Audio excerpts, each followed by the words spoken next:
চাঁদ, এসব বাজে কথা বন্ধ করো। এখানে আমাকে ফাঁসানোর চেষ্টা চলতেছে। আমি কেন এসব বাজে কাজ করতে যাব? তোমাকে কে ফাঁসাতে চাবে? পুরুষদের আমার ভালো করে চেনা আছে। সব পুরুষরা মেয়েদের দেহকে ভালোবাসে। আমি তোমার ওই অনিকের মতো না, মেয়েদের দেহের লোভে তার পিছে পিছে ঘুরবো। চুপ করো, তোমার চেয়ে অনেক অনেক ভালো আছে। সে তো বিয়ে করে মাত্র অন্য মেয়েদের সাথে প্রেম করছে, আর তুমি অন্য মেয়ের সাথে শারীরিক সম্পর্ক করছো। আর এতদিন আমার সামনে ভালো মানুষ সেজে বেরিয়েছো। আমার ভাবতেও ঘৃণা হচ্ছে, তোমার মতো চরিত্রহীন ব্যক্তিকে আমি বিয়ে করেছিলাম।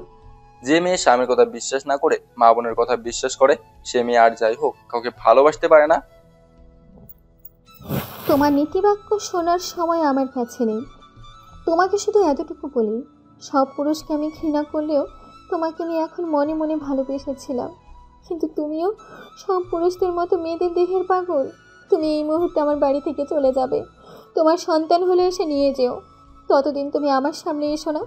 ভেবো না আগের বারের মতো তোমার সন্তানের ক্ষতি করব। তোমার সন্তান নিরাপদ থাকবে। আসতে পারো তুমি। আমি চাঁদকে অনেক বললাম, অনেক বুঝলাম, কিন্তু চাঁদ আমার কোনো কথাই শুনলো না। তার কাছে তার মা বোনের কথাই সত্য হলো। তাই বাধ্য হয়ে সেখান থেকে চলে আসলাম। চাঁদের রুম থেকে বের হয়ে ওর মা বোনের মুখে হাসি দেখতে পেলাম। হয়তোবা তারা আজ জিতে গেছে। অন্যদিকে দেখি চাঁদের বাবা চোখের পানি মুছতেছে তার। আমি চলে আসার পর চাঁদের মা বোন চাঁদের রুমে গেল। আমার তো কোনো কথাই বিশ্বাস করিস না, এখন নিজ চোখে দেখলি তো। কি যেন বলেছিলি? সন্তান হলে শামীম তোকে মেনে নিবে? তুই শামীমকে এখন সত্যি সত্যি অনেক বেশি ভালোবেসে ফেলেছিস। দেখ, তার আগেই আর একজনকে সেট করে রেখেছি। তোকে আগেই বলেছিলাম, এই দুনিয়ায় তোর মাম্মি আর বোন ছাড়া কেউ তোর ভালো চায় না, আর কেউ তোর আপনও না। মাম্মি তোকে কত করে বাজ করলো। এত খাস না, দুধ খাস না, অতিরিক্ত ভাত খাস না, ফলমূল খাস, হরলিক্স খাস। কে শোনে কার কথা? এখন কত মোটা হয়ে গিয়েছিস দেখছিস একবারও? আর তোর এমন অবস্থা কেন করেছে জানিস? তোকে সবার কাছে অমূল্য হিসেবে তুলে ধরতে, যাতে কেউ তোর কাছে আসতে না পারে। এখন এমনিতেই আমি অমূল্য আপু। আমি এখন সবার দৃষ্টিতে খারাপ। আর এই খারাপ মেয়েকে কেউ মূল্য দেবে না, কেউ না। কি বলেছে তোর মূল্য নাই? কারোর কাছে না থাকলেও আমার কাছে তুই 7 রাজার ধান। অনেক গেছে তো কি হয়েছে? তোকে বিয়ে করার জন্য কত বড় বড় ঘরের এই ছেলের প্রস্তাব দিয়েছে। তার মধ্যে এমপি শফিকের বড় ছেলেও প্রস্তাব দিয়েছে। মা, এসব বন্ধ করো। আমি আমার জীবনে আর কাউকে জড়াতে চাই না। আর এমপির ছেলের আগের বউ আছে।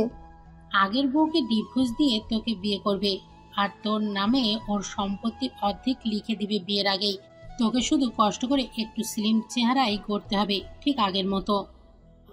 তোমাকে বললাম না মাম্মি, আমি এসবের জন্য মোটেও প্রস্তুত নই। তোমার কি কানে কোনো কথা যায় না? নাকি আমাকে বিক্রি করতে চাচ্ছ? যদি আমাকে বিক্রি করতে চাও তাহলে আমাকে কয়েকদিন সময় দাও। আমি নিজের থেকে বিক্রি হব। তোমাকে কষ্ট করা লাগবে না। এবার তোমরা আমার রুম থেকে বের হয়ে যাও। আমি এখন একা থাকতে চাই। কোনো মা তার মেয়েকে বিক্রি করতে চায় না। সব মায়েরা চায় তার মেয়ে সুখে থাকুক, তার মেয়েকে কখনোই অভাব স্পর্শ না করুক, তার মেয়ের সব আশা পূরণ হোক। কেন নিজের চোখে দেখিস না, চাকুরির ওয়ালা বুড়া বেটার সাথে অনেক মেয়ের বিয়ে হচ্ছে। নিজের চোখে দেখিস না, বাবার বয়সী লোককে বিয়ে করেছে এখানকার মেয়েগুলো। কেন এসব করে জানিস? তারা অভাবে থাকতে চায় না, কারণ তাদের কাছে চাকরি আছে, টাকা আছে, পরবর্তীতে তাদের ছেলে মেয়ে হবে, তাদেরকে নিয়ে সুখে থাকবে। কেন বাবা মা চাকরিজীবী ছেলে খোঁজে মেয়ের জন্য, যাতে তার মেয়ে একটু সুখে থাকে। প্রত্যেকটা বাবা মায়ের কাছে তার মেয়ে কলিজার টুকরা। মামি প্লিজ, আমাকে এখন একটু একা থাকতে দাও। আমি সব জানি, বুঝি এবং দেখছিও। চাঁদের কথা মতো চাঁদের মা বোন তার ঘর থেকে চলে এলো। এদিকে চাঁদ মোবাইল বের করে স্বামীর ফটো বের করে কান্না করতে করতে বলতে লাগলো, আমি না হয় ভুল করে অন্ধ হয়ে তোমার কাছ থেকে অন্য কারোর কাছে যেতে চাইছিলাম, কিন্তু নিজেকে তো আর তার কাছে বা ওসব লোকদের কাছে বিলিয়ে দিইনি। আর তুমি কি না আমার এমন অবস্থা দেখে অন্য মেয়ের সাথে রাতের পর রাত পার করছো? আমাকে কি আর কিছুদিন সময় দেওয়া যেত না? তুমি কি জানো না, স্ত্রী যত খারাপ হোক না কেন নিজের স্বামীকে অন্য কারোর সাথে কখনো মেনে নিতে পারে না। তোমাকে কখনো ক্ষমা করবো না আমি, কখনো না। এদিকে চাঁদের বাবা এসব দেখে সহ্য করতে না পেরে, না ধরো, এটা চাঁদকে খাইয়ে দিয়ে এবারে মেরে ফেলো। তোমার সাহস কি করে হয় আমার মেয়েকে মেরে ফেলার কথা বলার? তুমি তো প্রতিনিয়ত মেয়েটাকে মেরে ফেলতেছো। মেয়েটা তোমার কি এমন ক্ষতি করেছে যার জন্য তার সুখের জীবনটা এভাবে নষ্ট করে দিতেছো? কি চাও তুমি? নেই তোমার? সারা জীবন বসে খেলেও তোমার 14 পুরুষ এই ধন সম্পদ শেষ করতে পারবে না। আল্লাহ তোমাকে অটেল দিয়েছে, তবুও কি তোমার পেট ভরে না? শেষে মেয়েকে বিক্রি করে দিতে চাইছো? তোমার কাছ থেকে আমার জ্ঞান নিতে হবে না। শামীমের কি স্ট্যাটাস আছে? আমাদের মতো কি তার কোনো বড় বড় জায়গায় চলাফেরা আছে? আমি মা হয়ে তো আর আমার মেয়েকে এই রকম জায়গায় রাখতে পারি না। মেয়ের সুখের জন্য নিজেকে শেষ করে দিয়েছি, দিনরাত পরিশ্রম করেছি। সেই আমি আমার মেয়েকে, যাদের কোনো বড় বংশমর্যাদা নাই, সমাজে যাদের নাম ডাক নাই, টাকা পয়সা নাই, তাদের কাছে আমার মেয়েকে কেমন করে থাকতে দিই? আমি কেন আমার মেয়েকে বিক্রি করতে যাব? ছেলে নিজেই আমার মেয়ের নামে অনেক কিছু দিতে চায়। আল্লাহ আমাকে এমনি এমনি এত কিছু দেয় নাই, পরিশ্রম করেছি, তার ফল পেয়েছি। আমার চেয়েও অনেক বড় লোক আছে, তারাও তো দিন রাত আরও টাকার পেছনে ছুটেছে। অনেক এমপি মন্ত্রী আছে, একবার দুবার হয়েছে, তারা কেন আরো হতে চায়? তাদের আর কোনো কথা বলতে পারলো না। একদিক থেকে যাদের মায়ের কথা যুক্তি আছে, কয়েকজন বড়লোক মা বাবা তাদের ছেলে মেয়েকে গরিব বা মধ্যবিত্ত পরিবারে বিয়ে দেয়। আসলেই তো প্রত্যেকটা মা বাবা তাদের সন্তানের সুখটাকেই আগে দেখে। কোনো মা বাবা চাইবে না তার সন্তান অভাব অনটনে থাক, কিন্তু এসবের মাঝে কি প্রকৃত সুখ আছে? হয়তোবা কিছু সংখ্যক পরিবারে আছে, বাকিগুলোতে প্রকৃত সুখ তো সেই পরিবারেই পাওয়া যায় যে পরিবারের সত্যিকারের ভালোবাসা আছে। টাকা পয়সা তো হাতের ময়লা, আর ভালোবাসা এটা তো আল্লাহ প্রদত্ত, যা সব মানুষের মাঝে প্রকৃতভাবে থাকে না। ছেলে মেয়ের সুখটা দেখার আগে সে কেমন পরিবারে সুখী থাকবে সেটা আগে দেখুন। এদিকে আজ অনেকদিন পর আমি বাসাতে যাওয়ার পর, কি রে ভাইয়া, তা কি মনে করে বাসাতে আসলি? তোর বউ ঠিক আছে তো, নাকি আবারও তোকে? আমি আবারও হেরে গেছি রে বোন। চাঁদা আবারও আমাকে ভুল বুঝে অপমান করেছে। ন্যাড়া বেলতলায় একবার যায় মানুষ, এক জায়গায় একবার ঠকে, বারবার নয়। একটা পাগলও নিজের ভালো বুঝে, কিন্তু তুই বুঝলি না। এবার কি হয়েছে তা জানতে বা শুনতে চাই না, কারণ আমার ভাইয়া কোনো অন্যায় করতে পারে না। আমার ভাইয়ের প্রতি সে বিশ্বাস আমার আছে। তোর চেয়েও যদি আমাকে কম বিশ্বাস করতে চাস তাহলে তাকে কখনো ঘৃণা করতাম না, কিন্তু আজ থেকে তাকে শুধু ঘৃণা করব। তার জন্য এই মনে যে ভালোবাসা ছিল তা আজ মরে গেছে একেবারেই। আর মাত্র কয়েকটা দিন আমার সন্তান দুনিয়ায় আসলে আমার আর কোনো কষ্ট থাকবে না। বুঝতে পারলে ভালো, আর না বুঝলে তোর কপালে শনি আছে। এবার যেটা বলেছি সেটাই হবে, এই কথা আর নড়বে না। টিপির সাথে কথা বলে আমি রহিম মামার চায়ের দোকানে আসলাম। অনেকদিন থেকে এখানে আসা হয় না। রহিম মামার দোকানে গিয়ে দেখি সিয়াম শাহেদ বসে আছি। আমাকে দেখে ওরা বলা শুরু করলো, কি রে বইয়ের গোলাম, কেমন আছিস? আমাদেরকে তাহলে তোর মনে পড়ল। তা হঠাৎ করে আজ এখানে তুই, কোনো কি সমস্যা? আমি কেন বইয়ের গোলামি করি তার নিশ্চয়ই কারো অজানা নয়। আর আমি কি এখানে আসতে পারি না? নাকি এখানে আমি আসতাম না? নাকি তোরা আমার বন্ধু না? আমি অনেক ভালো আছি। তোর সাথে কি মজা করতে পারবো না নাকি? আর কে বললো তুই আমাদের বন্ধু না? তুই তো বন্ধুর চেয়েও আপন। মজা করতে মানা করি না, কিন্তু এমন ভাবে বলিস মনে হয় আমি তোদের পর। যদি আপন হতাম তাহলে অন্তত ফোন দিয়ে খোঁজখবর নিতি। শামীম কী রকম পরিস্থিতিতে থাকে কখনো? শামীম কি হয়েছে তোর বল তো? নিশ্চয়ই কোনো সমস্যা হয়েছে যার কারণে আজ তুই এখানে এসেছিস। যাদের বলা সব কথা বললাম আমাকে নাকি ঘৃণা করে, যেখানে আমার কোনো দোষ নাই। চাঁদের পস্তনের দিন এসে গেছে, শুধু তোর সন্তানটাকে হতে দে, তারপর দেখবি আসল মজা। তুই যা বললি তা যদি সত্যি হয় তাহলে চাঁদ তোর সন্তানের কোনো ক্ষতি করবে না, কিন্তু চাঁদ তোকে আবারও ভালোবাসে, এটা সত্যি হলে ওর কপালে কি আছে আল্লাহ মাবুদ জানে। তুই বিন্দাস থাকতে পারিস। আমি সেটাই ভাবতেছি, তবে খুব আফসোস হচ্ছে চাঁদের জন্য। বেচারির সুখ কি তার পাবে না, যার কাছেই থাকুক না কেন। তারপর রহিম আমাকে বলে সিগারেট চা নিলাম, অনেকদিন খাওয়া হয় না। আজকে যেহেতু 3 বন্ধু একসাথে আছি, শুধু আজ খাওয়া যায়। এভাবে হেসে খেলে আমার দিনগুলো যেতে লাগলো। একদিন অফিস ম্যানেজার স্যার আমাকে জোরে ডাকলো, স্যার আসবো ভেতরে? আরে আসেন, বসেন। আমি ভেতরে ঢুকে চেয়ার টেনে তার সামনে বসলাম। স্যার আজ হঠাৎ এত জোরে ডাকলেন যে আমাকে? আমাদের সিলেটে যে শাখাটা আছে ওখানে আরও নতুন একটি বহুতল ভবন তৈরি হয়েছে, তা তো জানেন। জি স্যার। তো সেই ভবনটি উদ্ভাবন করতে যাবেন বসের মেয়ে, কিন্তু তিনি সেখানকার তেমন কিছুই জানেন না, তাই আপনাকে অফিস থেকে সিলেক্ট করা হয়েছে ওখানে যাওয়ার জন্য তার সাথে। তা কবে যাচ্ছি সেখানে? আগামীকাল, কালকে সকাল 11টায় আপনাদের ফ্লাইট। আপনি সময় মতো সেখানে উপস্থিত থাকবেন। ম্যাম ওখানে আপনার আগেই থাকবে। জি স্যার, বুঝেছি। আর কোনো কাজ আছে? আর কোনো কাজ নেই, আপনি এবার নিজের ডেস্কে গিয়ে কাজ করুন। আমি আমার ডেস্কে এসে কাজ করতে লাগলাম। কাজ শেষ করে বাসায় চলে আসলাম। বাসায় এসে তৃপ্তিকে বললাম, আমি কালকে কয়েকদিনের জন্য অফিসের কাজে সিলেটে যাচ্ছি, তুই মৌরিকে ফোন করে এখানে আসতে বলিস। আমি যতদিন না আসবো ততদিন তুই মৌরির সাথে রাতে একসাথে থাকবি। পরের দিন 11টার আগেই আমি এয়ারপোর্টে পৌঁছলাম। এসে দেখি বসের মেয়ে মানে ম্যাম আগেই এসেছে। ম্যাম আজকে বোরকার মতো কি যেন নাম, ও হ্যাঁ মনে পড়ছে, খিমার পড়ছে, সাথে ম্যাচিং হিজাব। দেখতে একদম হিজাব কুইন মনে হচ্ছে। তার রূপ দেখে জীবনে দ্বিতীয়বার ক্রাশ খেলাম। আমি ম্যামকে দেখতে দেখতে তার কাছে চলে গেলাম। তোমার আসতে কোনো সমস্যা হয়নি তো? না ম্যাম। কি ম্যাম ম্যাম করতেছো? আমি তোমার বয়সে ছোট হব, তাই আমার নাম ধরে ডাকবে। আমি আপনার নাম ধরে ডাকতে পারবো না ম্যাম। আসলে এটা কেমন দেখায়? আপনাদের অফিসের সামনে একজন কর্মচারী হয়ে আপনার নাম ধরে ডাকবো? এটা কেমন দেখায় না?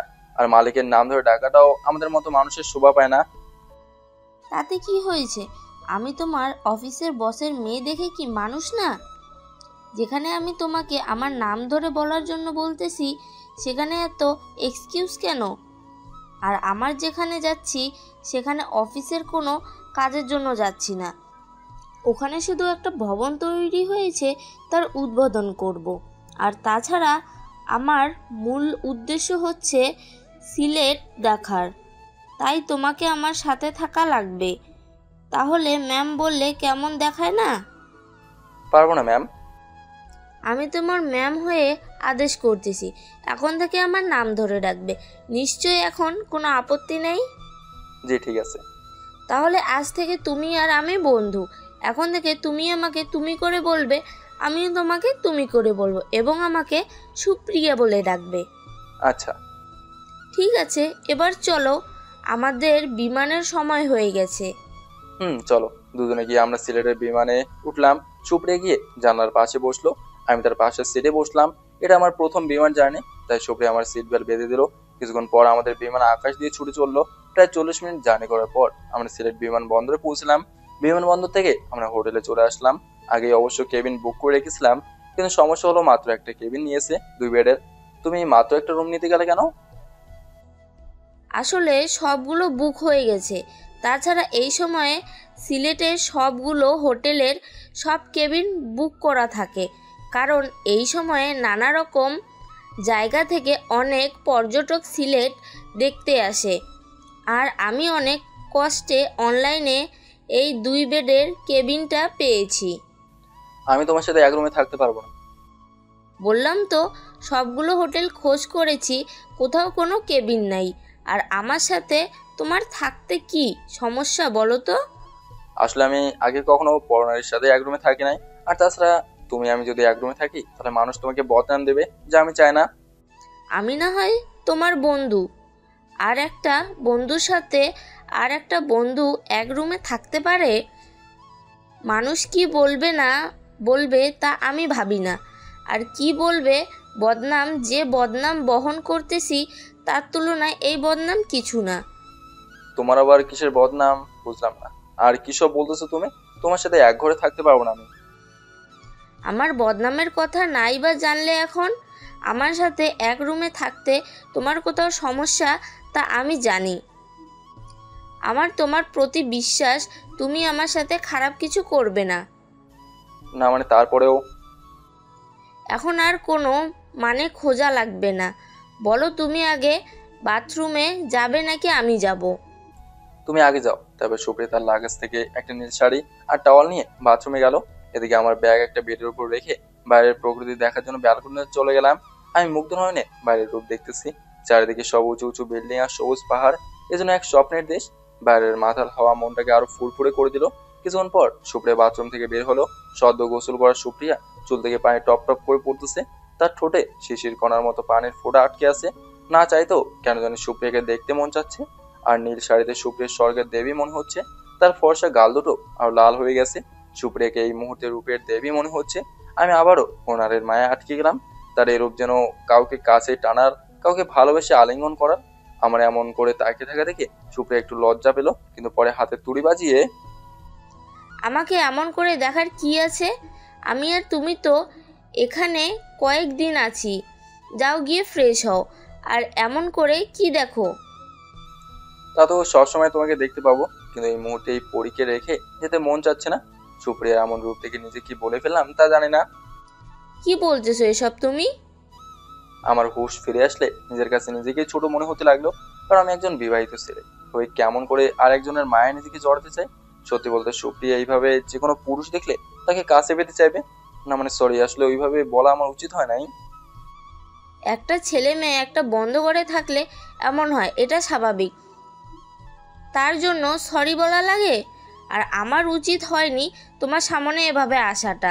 যাও ফ্রেশ হয়ে আসো, আমি কিছু মনে করি নেই। আমি সুপ্রিয়ার কথা শুনে একটু শান্তি পেলাম, কারণ এমন অবস্থায় অন্য কোনো মেয়ে হলে আমার গোষ্ঠী উদ্ধার করতো। আমি সুপ্রিয়ার কথা মতো ফ্রেশ হতে বাথরুমে ঢুকলাম। ফ্রেশ হয়ে এসে দুজনে দুপুরের খাবার হোটেল থেকে খেয়ে আসলাম। দুপুরের খাবার খেয়ে এসে দুজনে আলাদা আলাদা বেডে বিশ্রাম নিতে গেলাম। একটা কেবিন, কিন্তু বড় আর দুইটা আলাদা বেড আছে, তাই দুজনে থাকতে কোনো অসুবিধা হচ্ছে না। আনাজ সন্ধ্যার পরে নতুন ভবনটি উদ্বোধন করতে যাব দুজনে। এদিকে চাঁদ কি বলে একটু শুনি। তোর বাবাটা না খুব খারাপ। আমি না হয় রাগের মাথায় চলে যেতে বলেছি, তাই বলে কি চলে যাবে? বুঝলাম চলে গেছে, আসতেও মানা করেছি, তাই বলে কি আর আসতে পারে না? এতদিন কত কি করেছি, তারপরেও তো আসতো। সেদিন তো তেমন কিছু বলি নাই, তাহলে তোর বাবা কেন আসতেছে না? তোর বাবা কি বোঝে না এই সময়টা থাকে তোর আর আমার ভীষণ প্রয়োজন? আমি যে এখন তোর বাবাকে ছাড়া থাকতে পারি না রে। তোর বাবা যে এখন আমার অভ্যেসে পরিণত হয়ে গেছে। আমিও যে তোর বাবাকে নিজের চেয়েও বেশি ভালোবাসি। তোর বাবাকে ছাড়া যে এখন আমার চলে না। এমন সময় চাঁদের মা বোন চাঁদের ঘরে ঢুকলো। চাঁদ আর কিছু বলতে পারলো না, আর নিজের চোখের পানি হাতে উল্টো পিঠ দিয়ে মুছে ফেললো। চাঁদ, এভাবে না খেয়ে আর কতদিন থাকবি? তোর কষ্ট যে আর সহ্য করতে পারছি না। মাম্মি, আমি কি খুব খারাপ? আমি কি কারোর ভালোবাসা আশা করতে পারি না? সবাই কেন আমাকে ঠকায়? সেই কলেজ জীবন থেকে যার কাছে একটু ভালোবাসা চেয়েছি, সেই আমাকে ঠকিয়েছে। লেখক, সুরকার, বড় বড় বিজনেসম্যানের ছেলে, বড় বড় ব্যবসায়ী যারা আমার সাথে প্রেমের সম্পর্ক করেছে, তারা সবাই শুধু আমার দেহ আর টাকাকে ভালোবেসেছে। কারোর সাথে 1 মাস, কারোর সাথে 6 মাস প্রেম করার পর তাদের আসল উদ্দেশ্য কী তা বের হয়ে আসে। কিন্তু কারোর সাথে আমার খারাপ কোনো সম্পর্ক ছিল না, কাউকে আমার সম্মানটাই দেই নাই। শেষে শামীমকে ভালোবেসে বিয়ে করলাম। আমার সব ভালোবাসা একটা নারীর যা থাকে তা সব দিলাম, কিন্তু তার পরিবর্তে সে প্রতি রাতে মেয়েদের নিয়ে ফুর্তি করতো। সেই সময় আমার জীবনে আবার অনেক আসে, আমাকে সম্মান দেয়, আমাকে সে সময় সে সাপোর্ট দেয়। তাই তো শামীমকে মুক্তি দেবার জন্য আবারও অনেককে ভালোবাসলাম। শেষে অনেকও আমাকে ঠকালো। পরে আমার ভুল বুঝতে পেরে আবারও শামীমকে নিজের চেয়ে বেশি ভালোবাসলাম। তখন সে আবারও অন্য মেয়ের সাথে। এসব বলেই তার মাকে জোরে ধরে কাঁদতে থাকলো। এবার আর এমন হবে না। তোর সাথে এমপি ছেলের বিয়ে ঠিক করেছি। তোর সন্তানটা হলে এমপি ছেলের সাথেই তোর বিয়ে দেব। এবার আর তুই কোনো কষ্ট পাবি না। তুই কাঁদিস না চাঁদ, তোর কান্না যে আমার সহ্য করতে পারি না। মাম্মি যা বলে তা মেনে নে, দেখবি এবার তুই অনেক সুখী হবি। গুরুজনের কথা শুনলে তোর মঙ্গল হবে। আমি তোকে সুখী দেখতে চাই চাঁদ। তোর আর এমন অবস্থা আমার সহ্য হচ্ছে না। তুই এই বিয়েতে রাজি হয়ে যা, এবার দেখবি তুই সুখের সাগরে ভাসতেছিস। রাজি হয়ে যা চাঁদ, দেখ আমার মতো করে তোর জীবনটা নষ্ট করে দিস না। সামনে তোর জন্য আরও অনেক ভালো কিছু অপেক্ষা করতেছে। কিরে মা, তোর মাম্মির প্রতি কি তোর বিশ্বাস নাই, নাকি তোর মাম্মিকে তুই ভালোবাসিস না? যদি আমাকে সত্যি ভালোবেসে থাকিস তো আমার কথাই তুই রাজি হবি। আমি রাজি মামি, তোমার যা ইচ্ছা তাই করো। আমি যেমন তোমার আগে সব কথা মেনে চলেছি, এখনও তোমার কথা মেনে নিলাম। জানি তো আমার মেয়ে আমাকে কতটা ভালোবাসে। তারপর ওরা দুইজন চাঁদের রুম থেকে বের হয়ে চাঁদ আবারও তার পেটে হাত রেখে বলতে লাগলো, আমাকে মাফ করে দিস। তোকে মনে হয় আর কখনো আদর করতে পারবো না। তোকে ছেড়ে, তোর বাবাকে ছেড়ে এখন আমাকে আরেকজনকে বিয়ে করে থাকা লাগবে। তোর বাবা কি এসে এই বিয়েটা ভেঙে দিতে পারে না? আমাকে কি আবার বলতে পারে না তোমাকে আমি ভালোবাসি চাঁদ। তুমি আমার আর আমার সন্তান, আমি একসাথে থাকবো। তুই বড় হলে আমাকে ভুল বুঝিস না, আর তোর এই খারাপ মাকে ভুলে যাস না। তোর বাবা যদি আমার সাথে বেইমানি না করতো তাহলে আজ আমাদের একটা সুখের সংসার হতো। তোর বাবা যদি আমাকে ভুলে অন্য কোনো মেয়ের সাথে থাকতে পারে, তাহলে আমি কেন অন্য কাউকে বিয়ে করে সুখী হতে পারবো না? চাঁদের রুম থেকে বের হয়ে ঈশিতা আর তার মা দুজনেই গেস্ট রুমে গেল। হাসতে হাসতে দুজনেই বলতে লাগলো, মাম্মি, তুমি যে এত সিরিয়াস খেলোয়াড় তা জানতাম না। তুমি এমনভাবে শামীম আর ওই মেয়েটার ফটো এত সুন্দর করে এডিট করলে যা শামীমকে চাঁদের থেকে দূরে যেতে বাধ্য করলো। ওই ফটো কি আজকে থেকে এডিট করি? যখন শামীমের সাথে চাঁদের বিয়ে হয় তখন থেকে করি। চাঁদের ফটো তখন ছেলেদের সাথে এডিট করে শামীমকে দেখাতাম। শামীম তবুও চাঁদকে ছেড়ে দিল না, উল্টো চাঁদকে আরও বিশ্বাস করা শুরু করলো।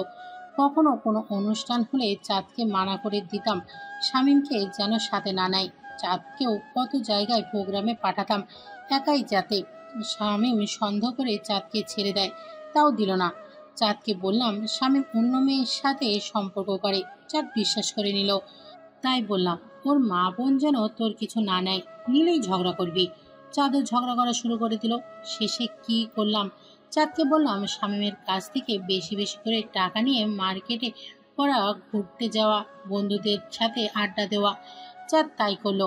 আর শামীম চাঁদের চাহিদা পূরণ করার জন্য অফিসে অনেক রাত পর্যন্ত পরিশ্রম করা শুরু করলো। আর এই সুযোগে শামীমের ফটো আর অন্য মেয়ের ফটো এক করে চাঁদকে দিলাম। ব্যাস, চাঁদ বিশ্বাস করে নিল। আর এই সুযোগে অনেককে চাঁদের সাথে লাগিয়ে দিলাম। শুধু কি একাই? আমি যে চাঁদকে বললাম শপিং করার টাকার জন্য শামীম চাপ দে, এই সুযোগে তো শামীমকে আরও বেকায়দায় ফেলে দিলাম। আর শামীম গভীর রাত পর্যন্ত কাজ করা শুরু করে দিল, রাত করে বাসা ফিরতে শুরু করে দিল। এই সুযোগগুলো করে তো আমি দিলাম, আর তুমি সেই সুযোগটা কাজে লাগালে। আর তখন থেকে চাঁদ শামীমকে অবিশ্বাস করে আর ঘৃণা করা শুরু করে দিল, আর ওদের সংসারটাও শেষে ভেঙে গেল। তখনও তো বুদ্ধি করে অনেককে আর ওর বন্ধুদের চাঁদের পিছনে লাগিয়ে দিলাম। আর তাতে শামীমের মা বোনের কাছে চাঁদকে খারাপ হিসেবে তুলে ধরলাম। কিন্তু ওরা চাঁদের সাথে কোনো খারাপ আচরণ বা শামীমকে কোনো জানায়নি। মাম্মি, পুরান কথা বাদ দাও, পরে কথা বলা যাবে। এখন বলো, এমপি ছেলে কবে চাঁদকে বিয়ে করতে চায়? পারলে তো আজকে বিয়ে করে। ওকে বলছি চাঁদের যতদিন বাচ্চা না হয় ততদিন অপেক্ষা করতে। সেও রাজি হয়ে গেছে। চাঁদের জন্য দেখ, হীরার নেকলেস, স্বর্ণ, শাড়ি, পারফিউম, মেকআপ সব বিদেশ থেকে পাঠিয়েছে। আরও কত কি যে দিয়েছে দেখ, দেখে শেষ করতে পারবি না। তোর আমার জন্য শাড়ি গহনা দিয়েছে। এবার সত্যিই চাঁদ সুখী হবে মাম্মি। যে ছেলে বিয়ের আগে এত কিছু দিতে পারে, সে তো বিয়ের পর চাঁদকে মাথায় তুলে রাখবে। চাঁদকে সুখী করার জন্য তো এতদিন থেকে এত কিছু করলাম, কিন্তু তোকে সুখী করতে পারলাম না মা। এসব বাদ দাও তো মাম্মি, আমার ভাগ্যে যা ছিল তাই হয়েছে। কেউ একজন যে মা মেয়ের কথা আড়াল থেকে শুনলো আর রেকর্ড করে রাখলো তা কেউ জানলো না। চাঁদকে বিয়ে দেবে বলে বিয়ের কার্ড ছাপানো শুরু করে দিয়েছে। ইতিমধ্যে অনেকে জানিয়ে দিয়েছে চাঁদের বিয়ের কথা, তবে গোপনে এসব হচ্ছে। কারণ চাঁদ যেহেতু সেলিব্রিটি মানুষ, সেহেতু সাংবাদিক যেন না জানে, তাই এত গোপনীয়তা। অন্যদিকে আমি আর সুপ্রিয়া কি করতেছি, শেষ বিকালে থেকে আমাদের দুজনেরই ঘুম ভাঙলো। তারপর দুজন ফ্রেশ হয়ে রেডি হয়ে সন্ধ্যার পরে সুপ্রিয়াদের অফিসে চলে গেলাম। সেই অফিসের ম্যানেজার আর নানা বড় বড় কর্মচারী এবং সাজ্জাদ সাহেব সেখানে উপস্থিত ছিলেন। সবাই সুপ্রিয়াকে ফুল দিয়ে বরণ করে দিল। তারপর সুপ্রিয়া গিয়ে নতুন ভবন উদ্বোধন করে সবার সাথে কুশল বিনিময় করলো। সবার সাথে কথাবার্তা বলে আমরা আবার হোটেলে ফিরে এলাম। তারপর রাতের খাওয়া দাওয়া করলাম। খাওয়া দাওয়া করার শেষে সুপ্রিয়া আমাকে বললো কালকে পাহাড় দেখতে যাবে। তারপর রুমে এসে দুজন আলাদা আলাদা বেডে ঘুমানোর আগে মাঝখানে কাপড় দিয়ে পর্দা করে দিলাম। পরের দিন ঘুম থেকে উঠে সুপ্রিয়া আমাকে বলতেছে, তুমি এখনো ফ্রেশ হও নাই? তুমি কি ভুলে গেছো আজ আমরা ঘুরতে যাব? আসলে রাতে কখন যে ঘুমিয়ে গেছি তা জানি না, তাই উঠতে একটু দেরি হলো। আচ্ছা, তুমি কি রেডি? সেই কখন থেকে রেডি হয়ে আছি। তুমি 10 মিনিট অপেক্ষা করো, আমি আসতেছি। সুপ্রিয়াকে এই কথা বলে দৌড়ে বাথরুমে গেলাম। তারপর ফ্রেশ হয়ে এসে দেখি সুপ্রিয়া নাস্তা নিয়ে বসে আছে। কি ব্যাপার, তুমি এখনো নাস্তা করো নাই? আর এভাবে নাস্তা নিয়ে বসে আছো কেন? আমি তোমার জন্য এতক্ষণ নাস্তা নিয়ে বসে আছি, তোমাকে ছেড়ে একা কিভাবে খাই তুমি বলো তো? অত কথা বাদ দিয়ে খাওয়া শুরু করো। এমনিতেই অনেক দেরি হয়ে গেছে। নাস্তা করে দুজনে একসাথে বাইরে আসলাম। বাইরে অবশ্য সুপ্রিয়াদের জন্য গাড়ি রাখা আছে। বুঝতেই পারতেছেন বড়লোক বাবার মেয়ে, তার জন্য এরকম ব্যবস্থা থাকবেই। আসলে গাড়িটা সুপ্রিয়াদের সিলেটের অফিসের। দুজনে গাড়িতে বসলাম। ড্রাইভার গাড়ি চালাতে শুরু করলো। পাহাড়ি রাস্তা দিয়ে গাড়ি যাচ্ছে আঁকা বাঁকা উঁচু নিচু রাস্তায়। এজন্য সবুজের সমারোহ। চা বাগানগুলোতে উপজাতি মেয়ে মহিলাগুলো কাজ করতেছে। তারা অনেককে দেখতে মোটা চিকন, কারো মুখ চাপটা, নাক লম্বা, গায়ের রং ফর্সা, তবে গালগুলো লাল লাল, চোখগুলো ছোট ছোট। পা থেকে কোমর পর্যন্ত শাড়ির মতো এক ধরনের কাপড়, তা সুন্দর করে নাভি পর্যন্ত পড়ছে। বুকে ব্লাউজ, মাথার চুল কাপড় দিয়ে খোপা করা, পিঠে চায়ের পাতা রাখা ঝুড়ি। শামীম দেখো, এরা কত পরিশ্রমী। এদের মতো যদি সবাই পরিশ্রম করতো তাহলে কোনো অভাব থাকতো না। একদম ঠিক বলেছো তুমি। এইসব উপজাতিদের মতো যদি বাঙালিরা পরিশ্রম করতো তাহলে দেশে কোনো বেকার থাকতো না, আর কারো কোনো অভাব থাকতো না। এই ড্রাইভার, গাড়ি থামাও। শামীম, সামনে দেখো কত সুন্দর পাহাড় আর ঝর্ণা। চলো ওইদিকে গিয়ে দেখে আসি। সত্যি তো অনেক অসাধারণ দৃশ্যটা সামনে গিয়ে দেখতে হয়। আসলে তো পাহাড়ের বুক দিয়ে ঝর্ণাটা মাটির কোলে ঢলে পড়ছে, তা দেখতে সেই সুন্দর লাগছে। সত্যি তা মনোমুগ্ধকর। ড্রাইভার গাড়ি থামালো। আমি আর সুপ্রিয়া গাড়ি থেকে নেমে সেখানে গেলাম। আমরা দুজনে পুরো প্রাকৃতিক দৃশ্যটা উপভোগ করতে লাগলাম। চারিদিকটা আরো অনেক সুন্দর। এই ঝর্ণা প্রপাতটা অনেক ছোট, কিন্তু দেখতে বেশ। আমরা ছাড়াও আরো অনেকেই এসেছে এখানে। সুপ্রিয়া আমাকে টেনে ধরে জলপ্রপাতের কাছে নিয়ে গেল। সুপ্রিয়া গিয়ে জলপ্রপাতের পানিতে ভিজতে লাগলো আর লাফাচ্ছে এবং খেলখেল করে হাসতেছে। তার হাসিতে যেন মুক্ত ছড়ে পড়তেছে। মনে হচ্ছে কোনো স্কুল পড়িয়ে ছাত্রী বাদন ছাড়া উচ্ছ্বাস করতেছে। সুপ্রিয়ার পরে শরীর ভিজে যাওয়ার কারণে আশেপাশে অনেকেই খারাপ নজরে দিকে তাকাচ্ছে। তাই আমি আমার গায়ের শার্ট খুলে সুপ্রিয়াকে পরিয়ে দিলাম। তোমার শার্ট খুলে আমাকে পরিয়ে দিলে যে? আমার তো কোনো শীত করতেছে না। তাহলে শাহরুখ খানের মতো শরীর থেকে শার্ট খুলে পরিয়ে দিলে যে? তুমি ভিজে যাওয়ার ফলে তোমার শরীরে ভিজা কাপড় লেপটে গেছে, আর তোমার শরীরে অনেক অংশ বের হয়ে গেছে। আশেপাশে অনেকেই তোমাকে বাজেভাবে দেখতেছে। আমি তোমার আপন কেউ না, তারপরও তুমি আমার এত খেয়াল রাখো। ইচ্ছা করলে তো তাদের মতো তুমিও আমার শরীর দেখতে পারতে। কে বললো তুমি আমার আপন না? তুমি না আমাকে তোমার বন্ধু বানালে, আর এত তাড়াতাড়ি ভুলে গেলে? আর আমি ওই সকল খারাপ ব্যক্তিদের মতো না যে লুকিয়ে লুকিয়ে মেয়ে মানুষের খারাপ কিছু দেখবো। আর তোমাকে খারাপ ভাবে দেখার হলে হোটেলে দেখতে পারতাম। তাছাড়া সবচেয়ে বড় কথা হলো তুমি আমাকে বিশ্বাস করো। মহারাজা, বুঝেছি। এবার কি আপনি একটু আমার পাশে এসে ভিজবেন? আমার একা ভিজতে ভালো লাগতেছে না। আমি সুপ্রিয়ার কাছে গিয়ে দুজনে একসাথে ঝর্ণার পানিতে ভিজতে লাগলাম। সত্যি বলতে জলপ্রপাতে আমারও ভিজতে ভালো লাগতেছে। জলপ্রপাতের এই পাহাড়ে কত রকমের গাছ, সব যেন সবুজের সমারোহ, সব যেন এক অপূর্ব দৃশ্য, যা সবসময় হিন্দি সিনেমাতেই দেখা যায়। আমরা দুজনে ভিজতেছিলাম, তবে সুপ্রিয়া লাফাচ্ছে আর ভিজতেছে। একসময় সুপ্রিয়ার পা পিছলে পড়ে যেতে লাগলো। ঠিক ওই সময় আমার বাম হাত দিয়ে সুপ্রিয়ার ডান হাত এবং আমার ডান হাত দিয়ে সুপ্রিয়ার পিছন দিক ঠিক কোমরে হাত দিয়ে ধরে ফেললাম। এক ধ্যানে দুজন দুজনকে দেখতেছি। এই জলপ্রপাতে সুপ্রিয়া ভিজে যেন নিজেকে আরো বিকশিত করে তুলেছে। সুপ্রিয়ার ঠোঁট দুটো কাঁপতেছিল। ঝর্ণার পানি সুপ্রিয়ার মুখে পড়তেছিল, তাতে যেন তার রূপ আরো দ্বিগুণ বৃদ্ধি পেয়েছিল। যখন হুঁশ পেল তখন সুপ্রিয়াকে ছেড়ে দিয়ে অনেকটা দূরে এসে দাঁড়ালাম। আমি কি করতে যাচ্ছিলাম? আমি কেন বারবার ভুলে যাচ্ছি আমার বিয়ে হয়ে গেছে? চোখ তুলে সুপ্রিয়ার দিকে তাকালাম। ঠিক আগের মতো করে আমার দিকে তাকিয়েছে। যখন তার চোখে আমার চোখ পড়লো, সুপ্রিয়া অনেকটা লজ্জা পেল। আমি সেখানে না থেকে গাড়ির কাছে চলে আসলাম। স্যার, আপনার শার্ট কই? আর এভাবে গেঞ্জি গায়ে ভিজিয়েছেন কেন? তোমার ম্যাডাম জোর করে ভেজালো আমাকে, সে নিজেও ভিজলো। আমার শার্ট তোমার ম্যাডামকে দিয়েছি। এখানে আর কতক্ষণ থাকবেন স্যার? সেটা তোমার ম্যাডাম জানে। আমি রোদ দেখে সেখানে গিয়ে দাঁড়ালাম যাতে ভেজা শরীর একটু শুকায়। একটু পরে দেখে সুপ্রিয়া চলে এসেছে। এসে গাড়িতে বসলো। আমি গিয়ে তার পাশে গাড়িতে বসলাম। তখন সুপ্রিয়া ড্রাইভারকে বললো কোনো খাবার দোকানের কাছে গাড়ি থামাতে। আমি এবার সুপ্রিয়ার দিকে লক্ষ্য করে দেখলাম ওর মাথা এবং কাপড় একটু শুকনো দেখাচ্ছে। তেমন নিজের কাপড়ের আঁচলের পানি চিপে তা দিয়ে গা আর মাথা মুছেছে। আমরা এভাবে তাকে থাকা দেখে সুপ্রিয়া ওর শাড়ির আঁচল দিয়ে আমার মাথা মুছে দিল। আরে এটা কি করলে তুমি? তোমার শাড়ি দিয়ে আমার মাথা মুছে দিলে কেন? কিছুই তো করি নেই, শুধু শাড়ি দিয়ে তোমার মাথা মুছে দিলাম। তুমি যদি তোমার পোশাক দিয়ে আমার শরীর ঢেকে দিতে পারো, তাহলে আমি কেন আমার শাড়ির আঁচল দিয়ে তোমার মাথার চুলের পানি মুছে দিতে পারি না? ম্যাম, সামনে একটা ছোট খাবার দোকান আছে, তবে এখানে উন্নত মানের কোনো খাবার পাওয়া যাবে না। সামনে কোনো দোকান নাই, আর এখানে খাবার পাওয়া না গেলে সামনে যে কোনোখানে দেখো। তবুও এখানে কি কি পাওয়া যেতে পারে? এই রাস্তায় আর কোনো খাবারের দোকান নাই, আর এই দোকানটায় দুপুর থেকে সন্ধ্যা পর্যন্ত শুধু পান্তা ভাত, কাঁচামরিচ ভর্তা আর ডাল পাওয়া যায়। এখানে তেমন কোনো বড়লোক আসে না। আশেপাশে যারা কাঠ কাটার কাজ করে তারা শুধু এসব খেতে আসে। এসব কি আপনারা খাবেন ম্যাম? খাবো মানে? আমার তো দৌড়াবে। তুমি কি বলো শামীম, তোমার কি চলবে? এই সব কিছুই আমার পছন্দের। আমার খুব ক্ষুধা লাগছে। গাড়ি দাঁড় করাও ড্রাইভার। রাস্তার এক সাইডে গাড়ি দাঁড় করালো। আমি সুপ্রিয়া দুজন নেমে দোকানের ভেতরে গেলাম। দোকানের ভেতরে তেমন কোনো ভিড় নেই। একজন বাঙালি খাচ্ছে আর দুজন উপজাতে বসে কথা বলতেছে। আমাদের দুজনকে দেখে দোকানের মালিক নিজে এগিয়ে এসে জিজ্ঞেস করলো কি লাগবে। তাকে আমি বললাম হাত মুখ ধোয়া লাগবে, পানি কই। তিনি আমাদেরকে বড় একটা ড্রাম থেকে 2 মগ পানি এনে দিল। আমরা সাবান পানি দিয়ে হাত মুখ ধুয়ে খেতে বসলাম। তখন উপজাতি দুজন চলে গেল। ড্রাইভারকে খেতে রাখলাম, সে খাবে না বললো। তবে সে অন্য একটা দোকান থেকে রুটি কলা নিয়ে খেতে লাগলো। সুপ্রিয়া পান্তা ভাত, কাঁচা মরিচ, সাথে ডাল আর বাদাম ভর্তা নিল। আমি পান্তা ভাত, শুটকি ভর্তা আর ডাল নিলাম। এখানে খাওয়া শেষ করে আমরা আবারও ভেজা শোল নিয়ে সন্ধ্যা পর্যন্ত ঘুরলাম। সন্ধ্যার পরে হোটেলে ফিরে এসে দুজনে আলাদাভাবে ফ্রেশ হয়ে একটু বিশ্রাম নিলাম। এমন সময় হোটেল ম্যানেজার এসে সুপ্রিয়ার হাতে কি যেন দিয়ে গেল। তোমাকে কি দিয়ে গেল হোটেল ম্যানেজার? জ্বর আর মাথার ব্যথার ট্যাবলেট। তোমাকে দেখে তো মনে হচ্ছে না তুমি অসুস্থ। হ্যাঁ, ঠিক বলেছো, কিন্তু সিনেমার নাটক বা গল্পের মতো আমাদের দুজনের কারো রাতে জ্বর আসছে, তখন কি করব? আর এভাবে তোমার বা আমার পানিতে হঠাৎ ভেজার অভ্যাস নাই, কিন্তু যদি হঠাৎ করে আমাদের দুজনের কারো কোনো হয়ে যায়, তাই আগাম ব্যবস্থা করে রাখলাম। তোমার বুদ্ধি আছে মানতে হবে। তা এখনো কি বসে থাকবে নাকি খাবার জন্য নিচে যাব?